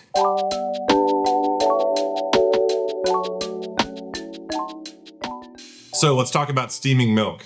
When we steam milk, we're really just doing 2 things. We're heating the milk and we're aerating the milk. And we'll talk about how to get the right amount of both of those things because they are key to getting that good glossy texture that we're looking for when we pour latte art. Now, I know you all want to pour latte art out there, but you cannot do good latte art if you do not have properly steamed milk. So it's key that we start with this fundamental building block. Now let's talk about the positioning of the steam wand in the milk pitcher in order to get the best milk texture. So I'm gonna draw the top view. Oh, this is gonna be good. All right. All right, got that cleaned up a little bit here, kind of. So let's talk about the positioning of your steam wand from a top view of the milk pitcher. Let's think about it in terms of thirds. Really what we're trying to do when we're steaming milk is to create a whirlpool. And so you can imagine that if you put your steam wand right into the center of this milk pitcher, you wouldn't get much of a whirlpool. Think about the force of that steam wand and where it's shooting the milk. It's sort of just kind of pulsing it up and down. But conversely, if we were to put the tip of the steam wand either right here or here, it really doesn't matter either side of the pitcher, you're gonna see a whirlpool start to form in here. And that is what we're after when we're steaming milk. You can see here when we're looking at it from the top view, it's on the, let's just say the left third. So we'll erase this one for the purposes of this example. It's on the left third here, and it's in the middle on this axis. So in other words, it's on the left third on this axis, and then when you look in on this side, it's in the middle. So in other words, it's not here, it's not here, it's in the middle, but it's in the left third. And I'll show you more of what I mean when we actually start steaming some milk. But if you are disciplined about keeping this positioning the whole time, you will avoid a lot of hangups whenever you're trying to steam good milk.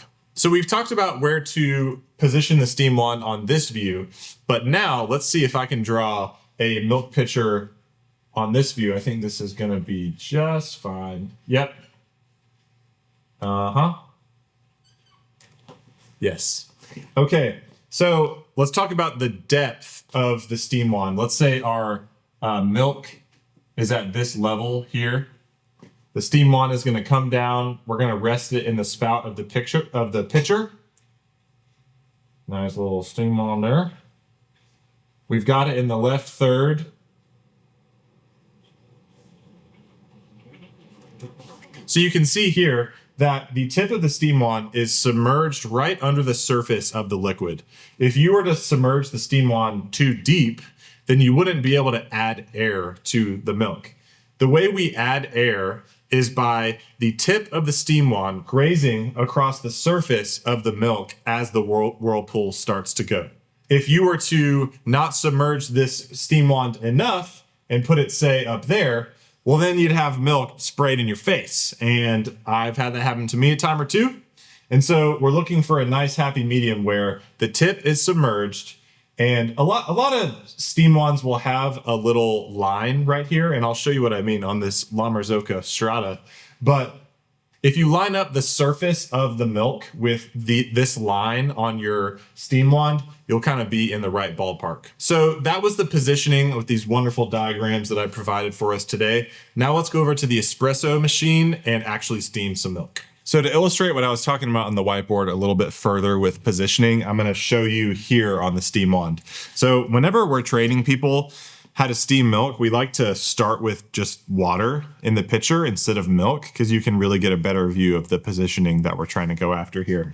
So like I said, we're going to walk up to the steam wand. And before I get into the protocol and procedure of all the steps, I just want to show you the positioning here. So if you'll just get in close so I can show you what we're looking at here, you can see that the steam wand is locked in to the spout here. And the reason that's important is because when we steam milk, we're really just trying to stay as still as possible. So when you kind of just go free like this, it can be hard to like stay in the right position. Our pitcher is level with the ground. So in other words, it's not tilted one way or another. We've got the steam wand locked into the spout. We're here in the left third, and we've got the tip just barely submerged, but I can still see the line that's on the steam wand. And so the positioning that you're seeing right here on the screen is perfect for your first position when you turn on the steam wand. So as you can see here, it's on the left third, so we get that nice whirlpool, but it's in the middle on the other axis. So it's not like this. It's not like this. It is right there in the middle. So let's actually move on to steaming some milk. I've got a lovely organic valley from a very local farm. One note when we're pouring our cold milk into our pitcher is we never want to pour milk over the end of the spout. And I'll show you here. If we were to steam this milk right now, it would go everywhere because milk pitchers are designed to only hold cold milk about a centimeter below the bottom of the spout. So that's how you're going to get the best results in terms of waste and in terms of you not getting milk all over your super cool apron. So this is more the level that we're looking for whenever we're starting to pour our cold milk. And this is actually really important because one of the reasons why people struggle with latte art is they just have too much milk in their pitcher, or they have too little of milk in their pitcher. And so if we have the right amount, then that is an obstacle that we're going to avoid in the future. So let's steam this milk. And remember, when we started this segment, I was talking about how when we're steaming milk, we're trying to do two things. We're aerating it and we're heating it. And so those are really the two stages of steaming milk. When we first start steaming, we're going to add air. And remember, air is added by the tip of the steam wand grazing across the surface of the milk as it's being spun in the whirlpool. And when we add air, we only want to do that in the beginning of the process. So while the milk is still cold, if you can feel a bit of heat with your hand while you're steaming, then that is a sign that you need to stop the introduction of air. Because if you add all of the air at the end of the process, then you're going to end with this really stiff, bubbly, not glossy sort of product. And we want to avoid that. So why don't you come on in here and I'll show you the process. Again, it's in two stages, the aeration and then the heating. And so I'll just kind of talk you through what I'm doing as I'm doing it. We're going to start by purging the steam wand like so. And when I do this, notice all of the water that's about to come out of this steam wand. So you can see all that water came out and now it's just steam. So we're trying to warm it up, clear all that out of the way because we're not trying to get that in our milk. So purge either into the drip tray or you can grab your towel and do it like so. Just try not to burn your hand. And then we're going to get in position as we talked about earlier. And then I'm gonna start it. You can hear that aeration, adding air, maybe 3 to 4 seconds. Now raise it up slightly so that you don't add any more air, and then turn it off after that. After I'm done, I wanna immediately forget about my milk. And remember how I talked about earlier, this steam wand needs to be cleaned. Quick wipe, and then another purge. So that milk, and you can see I'm tapping it because even if you do it perfectly, you still are gonna have bubbles at times. So tapping those bubbles out is just a normal part of steaming milk, and I'm keeping it moving. So you can see here, maybe not the most perfect milk in the world, but it's pretty close. It's like a wet paint kind of texture.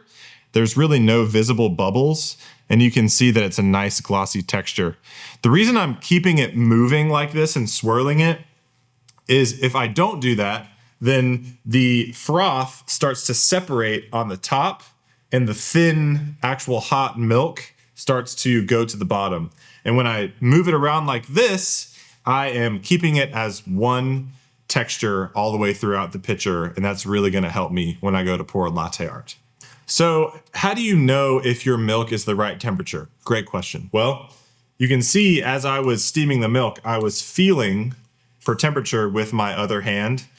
And the trick with this is you want to come on and off the pitcher like this, because as your hand heats up, you lose the ability to accurately perceive temperature. In other words, you need your hand to stay as close as possible to your body temperature so that you can have a reference point for how hot or not hot this is. So that's why I'm coming on and off. If I was just to keep it there the whole time, my hand would start to cook and then I lose that sense of feel. When you're starting out, it's really important to calibrate your hand with an actual thermometer, like an actual objective piece of data, like temperature. We're shooting for around 145 degrees Fahrenheit for steaming milk. And so you'll start to get the feel if you compare where your hand is at to an actual temperature more and more as you go on. A ThermoPro thermometer like this is great, or some sort of probe thermometer that you can stick in there and get the temperature is a really good way to test that. And we have a few of these floating around at both of our cafes, and it's always just a good way to recalibrate your hand to what actual degrees Fahrenheit is. All right, so I'm gonna steam, and then we're gonna talk about how you know you did a good job with your milk. Let's do it. So again, that stretch that we talked about, that sound in the beginning, and then when we're done with that after 2 to 4 seconds, stop the introduction of air, raise your pitcher up slightly, and then feel for temp. Wipe your steam wand, purge it. Now, what we're looking for here is a nice wet paint texture. I heard that somewhere along the way, and I feel like it's the best way to describe like a nice white wet paint. There's no visible bubbles, and it's a nice consistency all the way through. And there's a reason why I'm keeping it moving like this, because if you don't swirl your milk, the foam will start to separate from the thin, hot milk on the bottom. So there'll be a nice thick layer of foam here, and then just milk on the bottom. So when we swirl it, it keeps it one nice consistency all the way throughout. And when we're pouring latte art, that will come in handy. Most of people's latte art problems just comes from their milk quality. So before we even talk about latte art, if we don't have our milk quality where it needs to be, then we're gonna be working against ourselves when we're pouring the latte art. Now, sometimes when you do everything correctly here on the steam wand, you do the whole process right, there will still be some bubbles. So tapping it out like this is a good thing to do. If you're in a cafe setting, which you will be, obviously, don't do this. If you have to tap it that much, just start over. It's not a nice thing for guests to hear, that loud tapping noise. And their latte is not even going to taste that good because they're annoyed that you've been tapping. Yeah. that's about it for milk quality. Let's move on to latte art.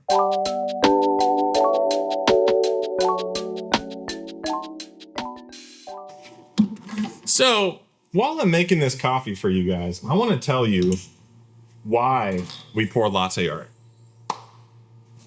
It looks great in pictures. And in specialty coffee, especially, we want the appearance of the drink to be a portrayal of the amount of intentionality that went into growing this coffee, roasting this coffee, sourcing this coffee. Every step of the process. You as the barista, the pit crew member, if you're working with Valor, you are the last set of hands that is going to touch this coffee before it reaches the consumer.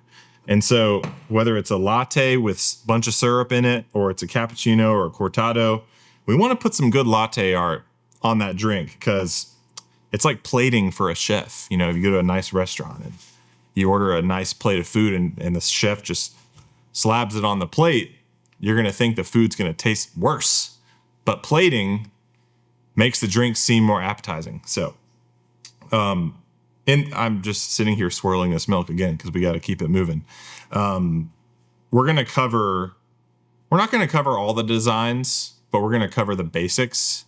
We'll start with a monk's head, and then we'll move to a heart. Then we'll go to a rippled heart. We'll talk about stacking with a tulip. And then lastly, we'll do rosettas. So let's get into it. Now, before I pour this monk's head, a monk's head is basically just a dot on the surface. And the reason we're starting with a monk's head is because a monk's head is the basis of all latte art designs. This didn't work. I was swirling it for too long. Okay, this is a good learning lesson. The milk does die after a while. And so even if you're swirling it and swirling it and swirling it, it is going to just be trash after a while. So you get a nice little close-up of that, Riley, why don't you? So I'm just going to steam some more milk. The monk's head is the basis for all latte art designs. If you think about it, a tulip, or the stacked, the stacked one, is basically just a bunch of monk's heads. And so if we can pour a monk's head, then we're learning a few things. We're learning contrast, which is really important in latte art. In other words, how the white part of the latte art is, even in this bad one, you can see the contrast is there. But we're learning how to pour into the center of the cup. We're learning the how far the spout is from the cup. And to illustrate the basics of latte art and monk's heads, I'm going to tell you a little nursery rhyme that I learned from that one time I got trained by Counterculture 7 years ago. It goes like this: high and slow, bring it down low, increase the flow.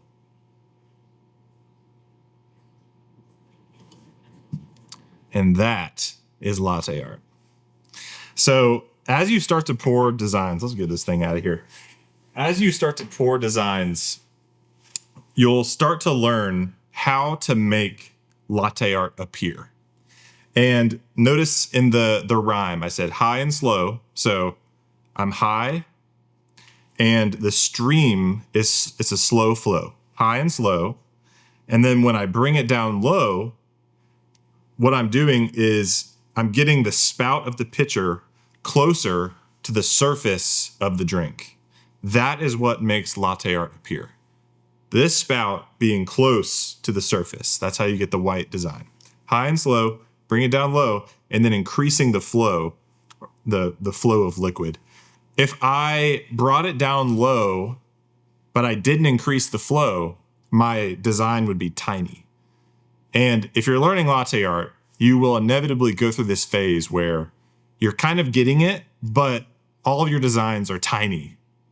And that's a sign that you just need to use more force, increase the flow more. So a little bit more basics on this. Notice where I have the handles. the handle of the drink is faced towards me, and the handle of my milk pitcher is at a perpendicular 90-degree angle to this handle. So not like this, not like this, but like a nice 90-degree angle. And the reason for that is, if I still had Latte Art in here, I would be able to show you. But for a lot of people out there, they're right-handed, okay? They're gonna pick up the drink with their right hand. And you want the design to be facing the drinker. So that's why we do that. A lot of times you'll see people pour Latte Art and it looks good, but it's like faced an opposite direction. So you almost got it, but that can be solved by just keeping these handles at a 90-degree angle. So you can tell here that I have the cup that I'm pouring into tilted. And the reason for that is something I said earlier about Latte Art appears whenever the spout gets close to the surface in the cup. Now, if I had the cup like this and I was pouring Latte Art, can't you see here that it's hard for me to get down in there and get close to the surface? But tilting the cup like this allows me to get down in there. And that's how Latte Art appears, like I said. So we've got the cup tilted, 90-degree angle from this handle to this handle. I'm going to start by raising the level of liquid in the cup. I like to stop briefly. You don't have to do that. Not everybody does that. But I stop briefly and I pour straight into the center. As I'm pouring, I level the cup out. So let's try that again. Cup tilted, 90-degree angle. High and slow. Bring it down low. Increase the flow. Pour into the center. Level the cup out. That's the basics. Another thing I love about starting with monk's heads when we're pouring Latte Art is it exposes your good or bad technique. And what I mean by that is the degree to which you can pour into the center of the cup is the degree that your Latte Art will be good or not. Point is, practice pouring into the center of the cup. So I've got some water here. Practice with water because it is actually cheaper than coffee and milk. You might not know that. But you've got water in here, water in here. I'm going to start again, high and slow, bring it down low, increase the flow. Notice I was pouring into the center of the cup or a little bit back. The reason I pour a little bit back is because as we pour the design, it starts to fill up the cup. If you're pouring it directly into the center of the cup, sometimes the design can go towards this side a little bit too much. But before you actually hit the bar and start making drinks, it's great to just practice with water, pouring fast, pouring slow, pouring fast, pouring slow, pouring fast, pouring slow. And then as you do that, practice leveling out the cup. That's the thing that a lot of people will slip up on in the beginning is they've got their cup tilted just fine, but then they spill. Oops, good thing I'm wearing waterproof shoes. They spill, so you got to keep your eye on that and then start to feel out, level out the cup as you start to fill it. So practice fast, slow, as you level it out. All right, so you've learned the monk's head. Now let's move on to a heart. A heart is a monk's head with a pull through, but we haven't pulled through yet, have we? This is a good technique for us to learn. So I've got my milk swirled. I'm going to break up the crema on this espresso a little bit. Start high and slow. Bring it down low. Increase the flow. Okay, not the best heart, but it'll do. The pull through is a new technique that we need to master. And a lot of people, when they pull through, this is what they do. But not us people. Let me show you where a lot of people go wrong. High and slow, bring it down low, increase the flow. They do the pull through, but they stay down here. Okay, you can even see on this one, Riley, get in here, man. Let me show you this. You can see on this one that the pull through is a lot wider than it needs to be. We want the pull through to be nice and thin, and we don't want to drag our design. So let me get back up to speed here. We're doing our design. Notice on the pull through, I come up and I decrease the flow like that, nice and controlled. Next is a rippled heart, which is another technique that we'll need to master. I love making coffee. I really do. All right, so ripples. You see ripples in hearts, you see them in tulips, you see them in rosettas, they're everywhere. So rippling is just simply when we wiggle the pitcher back and forth like such. Let's see if I can pull off a rippled heart here. So start high and slow, bring it down low, and then start rippling. Yeah, we like that. So you can see some nice ripples there. When we go to do tulips, you'll see a rippled base and then stacks on top of that. You can even ripple a stack. But learning latte art should be a process that has a certain progression to it. There's a reason why we start with monk's heads. There's a reason why we then move to hearts, because you learn the pull through. And there's a reason why after hearts, we learn rippled hearts. Because if you're going to move to a tulip, but you don't have a rippled heart, then how are you going to do a rippled base on the tulip? How are you going to move to a rosetta? These are all questions that I know the answer to. How about we make some more coffee? We're moving on to tulips. T-U-L-I-P. My 5 favorite letters of all time. Tulips. All right, stacking or pushing, as some people like to call it. Really all we're doing here is I'm going to stack 3 or 4. What do you think, Riley? 4. All right. I'm going to stack 4 monk's heads into each other, and you're going to see them wrap around themselves. And then at the top, I'm going to do a heart, and then I'm going to pull through all of them. You see, we're doing these, we've got a progression to this thing.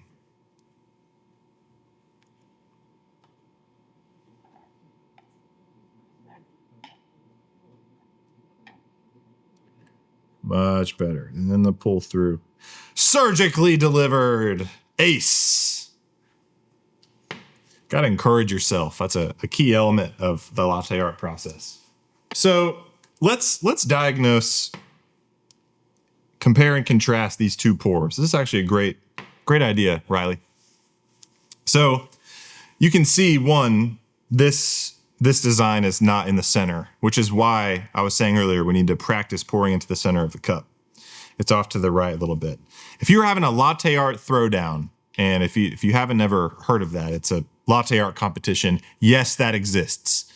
And the judges are presented 2 drinks and they just point at the one they like more. This one would win, obviously. A key part of pouring tulips is the velocity at which you push the monk's heads into themselves. I made a concerted effort to push more on this one, and that is why you can see it wrapping around itself. Here, we've hardly got to wrap at all. So it's wrapping around itself because I'm pushing it harder.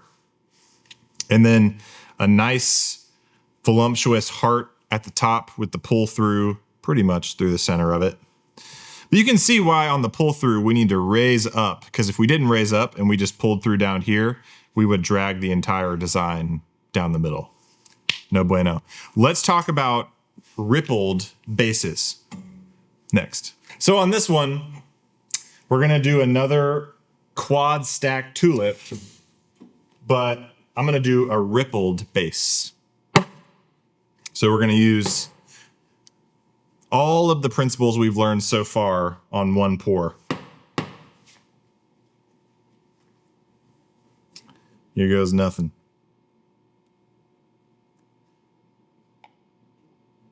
Rippled base, stack, stack, stack, pull through. Not bad. Not bad. It'll do. But you can see we've got a nice rippled base, and you see how much this wraps around the whole design. That's because I pushed it. Now, last but not least, actually my favorite design. If I'm on bar, which I am, I'm pouring this design only. It's none other than the Rosetta. The Rosetta is my favorite because it's the quickest design that I can pour that looks the best. People like it. People like me too.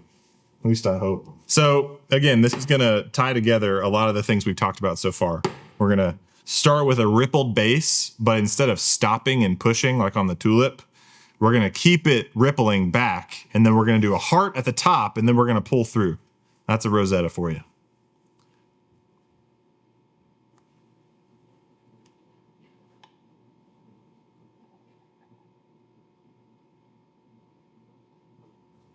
Yeah, not too bad. Rippled base, keep it rippling while you pull back, heart at the top, pull through. That's a Rosetta. It's pretty quick, which is nice, and I love the way it looks. You could incorporate the stacking technique into this as well. Sometimes I like to do a stack and then do a Rosetta on the stack, and then stack another heart at the top and then pull through. So just have fun with it. But I can't reiterate enough, there's a progression to this. And in review, the progression is, one, get good milk. Because if you don't have good milk, this is all way, way harder. Get good milk. The second thing is what we talked about earlier with the water. Control your flow, a lot, a little, so on. Make it to where you're not spilling when you level out the cup. After you've got that down, learn the nursery rhyme. High and slow. Bring it down low. Increase the flow. And then you're ready to pour a monk's head. So pour your monk's head. Get it filling up the cup. Make sure it's not too little. After you've got that, focus on your pull through. So that's why we move to the heart next, which is just a monk's head with a pull through. Do the pull through. Once that's nice and clean, start to test out rippling. So ripple the heart and then do a nice pull through. After you've got that, maybe try a tulip. Stack 3 monk's heads and then pull through, making the top one a heart. Then after you got that, ripple the base of the tulip. Do a rippled base. Heck, do a rippled second stack. Like do a stack and then a ripple and then 2 stacks. After you've got that, move on to the Rosetta. Do the rippled base, pull back, hang out at the top, form the heart, pull through. So those are some latte art basics. That'll get you pretty far in wowing guests, pleasing customers, and impressing your coworkers. Give me coffee or give me death. Am I right? You know, some people, they really need their coffee. They drink it first thing in the morning. Some people even drink it before they come to your coffee shop. Some people like their coffee more than yours, but they still come to your coffee shop. Some people, they can't even make coffee at home unless it's through a Keurig. So, yep.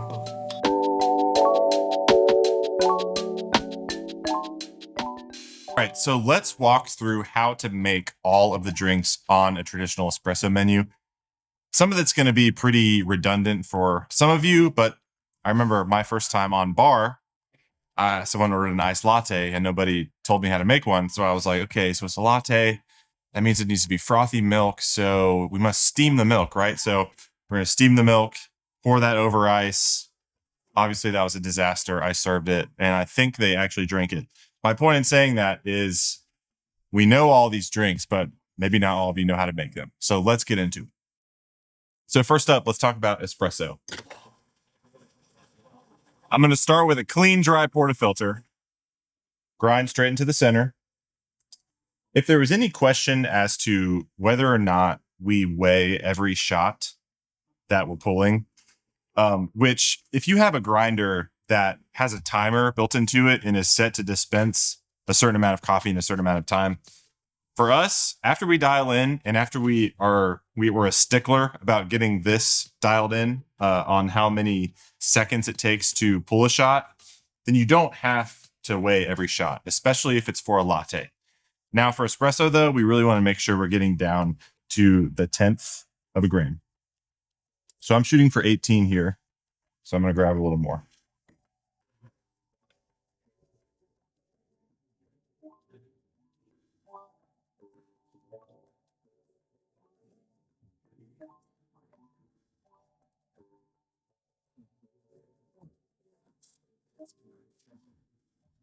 So if you're not familiar, this machine is outfitted with volumetrics, which are programmable settings within the machine that will stop the shot for you. So I have this program to give me a 45 gram output. So 18 grams in, 45 grams out. It's been pulling great in the like early 20s. This is a darker coffee, so usually going to pull a faster shot. So let's lock it in, immediately press brew.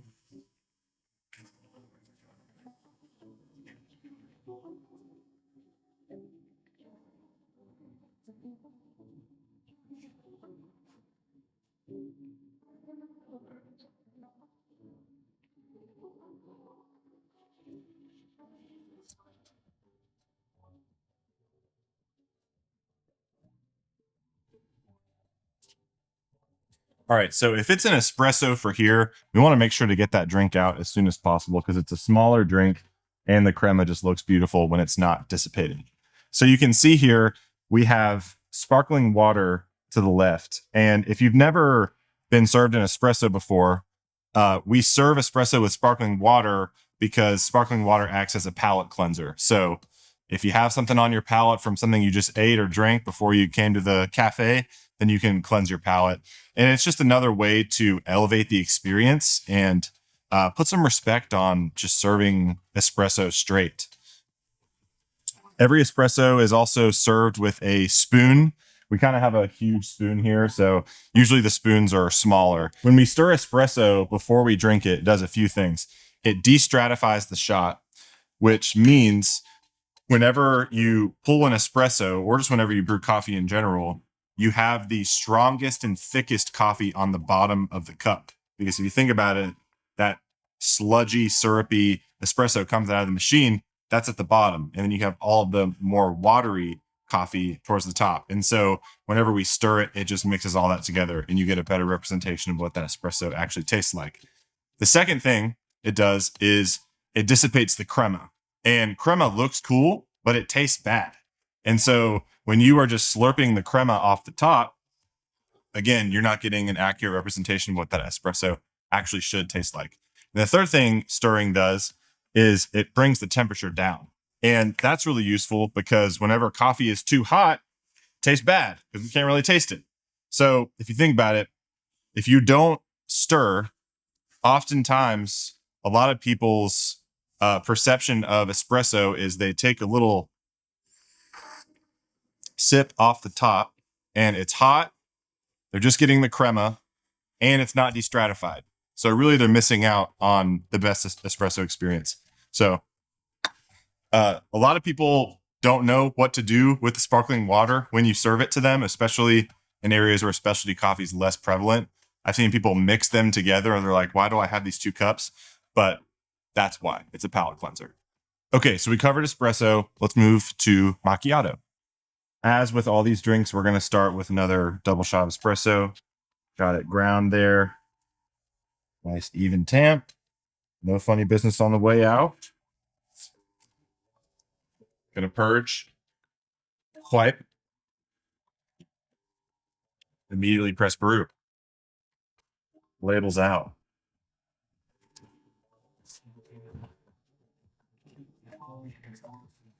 And with a macchiato, a traditional macchiato, we basically need as little of milk as possible. So this is how much cold milk I have poured. And I'm going to waste some of that, but it's really hard to steam only 1 ounce of milk. So that's why we have more than 1 ounce here.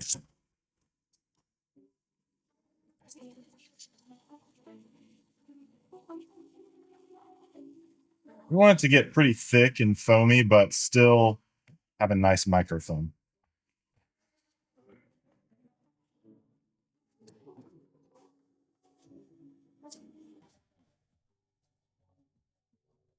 Loosen up that crema a little bit.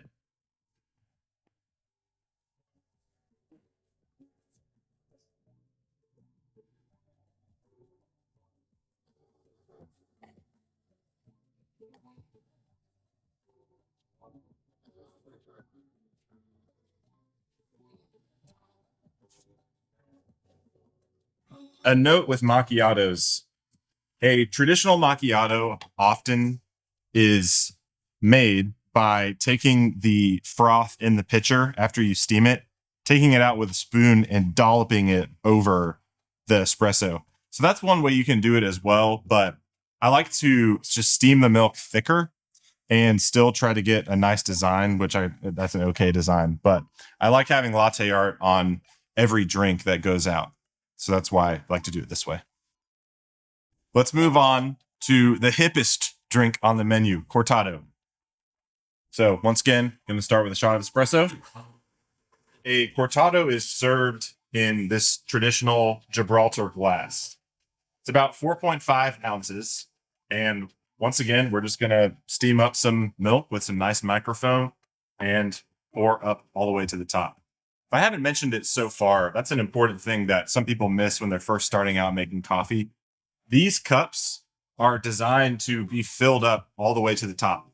Not to the point where you might spill it on the way to the table or your guests can't carry it because they're going to spill it, but they're meant to be filled up all the way.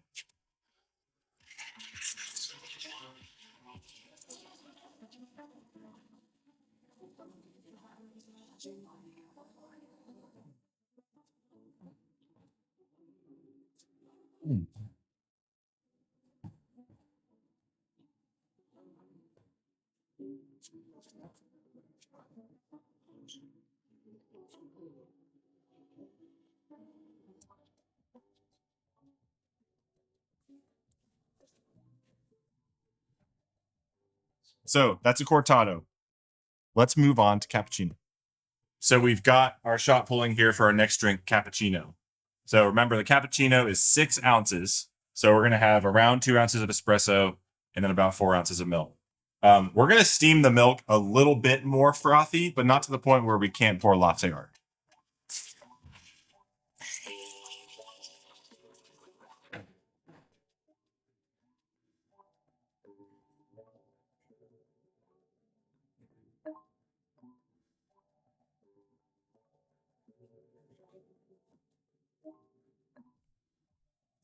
I'm actually going to do a flavored latte.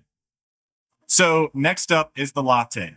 And because this drink without syrup would just be the same as every other drink we've done so far, spro or espresso, and then just milk poured on top of it, steamed milk. I'm going to show you the Valor way for making a flavored latte. So I have a nice house-made 1-to-1 simple syrup, lavender vanilla syrup right here. And if you're using a 1-to-1 simple syrup infused with some sort of flavor, 1-to-1 meaning the weight of the water and the weight of the sugar is the same. You add them together, make it hot, infuse it with lavender petals, with vanilla beans. So that's what we're going to be working with here. I'm going to add around an ounce of syrup. And I'm going to do that before I put the espresso in.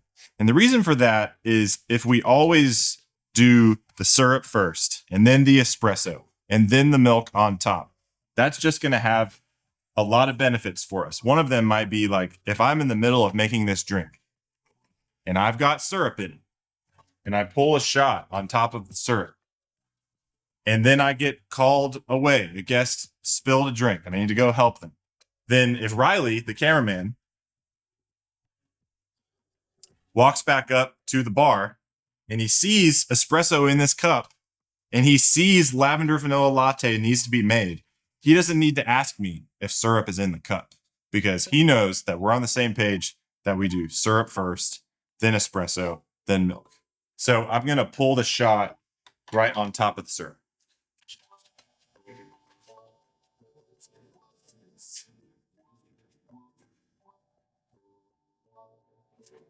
if you haven't noticed, there are two different size pitchers we have here, smaller one and a larger one. We've been using the smaller one for macchiato, for cortado, for cappuccino. And latte is the first drink where we're going to use this larger one.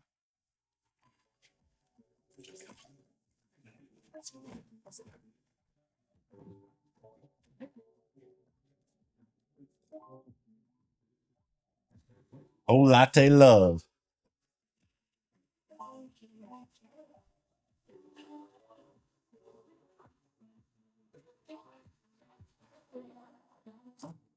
So we want to make sure to give this a little swirl or a stir to get that syrup incorporated. And then we'll just pour this latte as normal.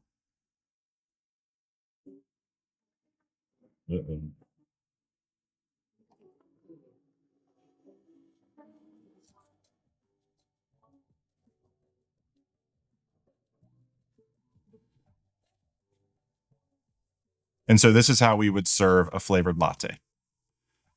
Now let's move on to the iced version of this drink, an iced lavender vanilla latte. Okay, so let's talk about the moneymaker in our cafes and probably your cafe too, iced flavored lattes. So I already have the espresso pulled here. And once again, with the whole being a stickler about the order that we put things in cups, I'm going to start with syrup for the same reason that if I see espresso in this tin, I know that syrup is also in this tin. So I'm going to go syrup, espresso, milk. I'm going to fill it up to about right there. So I've already got ice in my cup here. And then I'm simply just going to roll this over that ice. Now, the reason we do it this way is if you have, especially if you have a plastic cup and you put hot espresso in the plastic cup, it's probably not going to immediately melt the cup. But even if you do that and then you put the syrup in and then you put the milk in and then you put the ice in, it sort of splashes everywhere. And so this is just the best way we found to make ice flavored lattes in a way that's quick, it's clean, it's consistent. It mixes up the drink for you. You know, I don't know if you've ever been served an iced latte and it's already like layered, like it's darker on the bottom because the espresso is on the bottom. This is just a nice constant color the whole way down because we've already mixed it by rolling it over ice. So now let's move to Americano. Okay, so I have my shot prepped here for an Americano. And really the only thing to note about Americano is I like to have a cup kind of filled with hot water and then pull the shot over the hot water just because it looks more beautiful. So let's do that. So I'm going to put some hot water in this 10-ounce cup.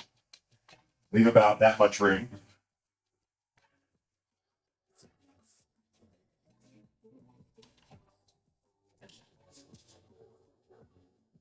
You're going to want to see this.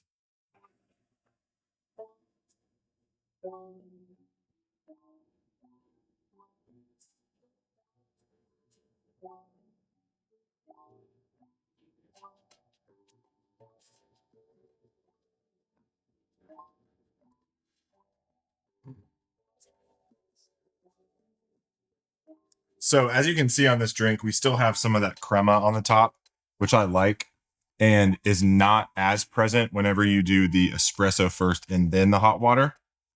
So that's how we serve an Americano. Now let's move to the iced version of this drink, an iced Americano. We sort of have a specific way of doing this and it involves using a shaker. So if you don't have a shaker set, you can use one of these traditional two-piece shakers or a Boston shaker with a glass part.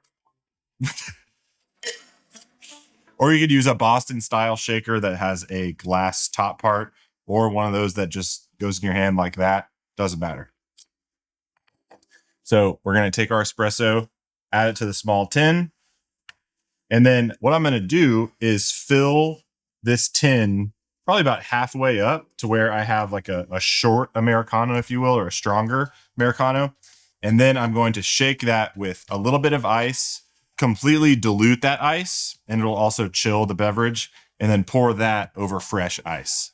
The reason we do this is you need adequate chilling when you shake. You also need adequate dilution when you shake. And so by just adding a little bit of ice, we get both of those things.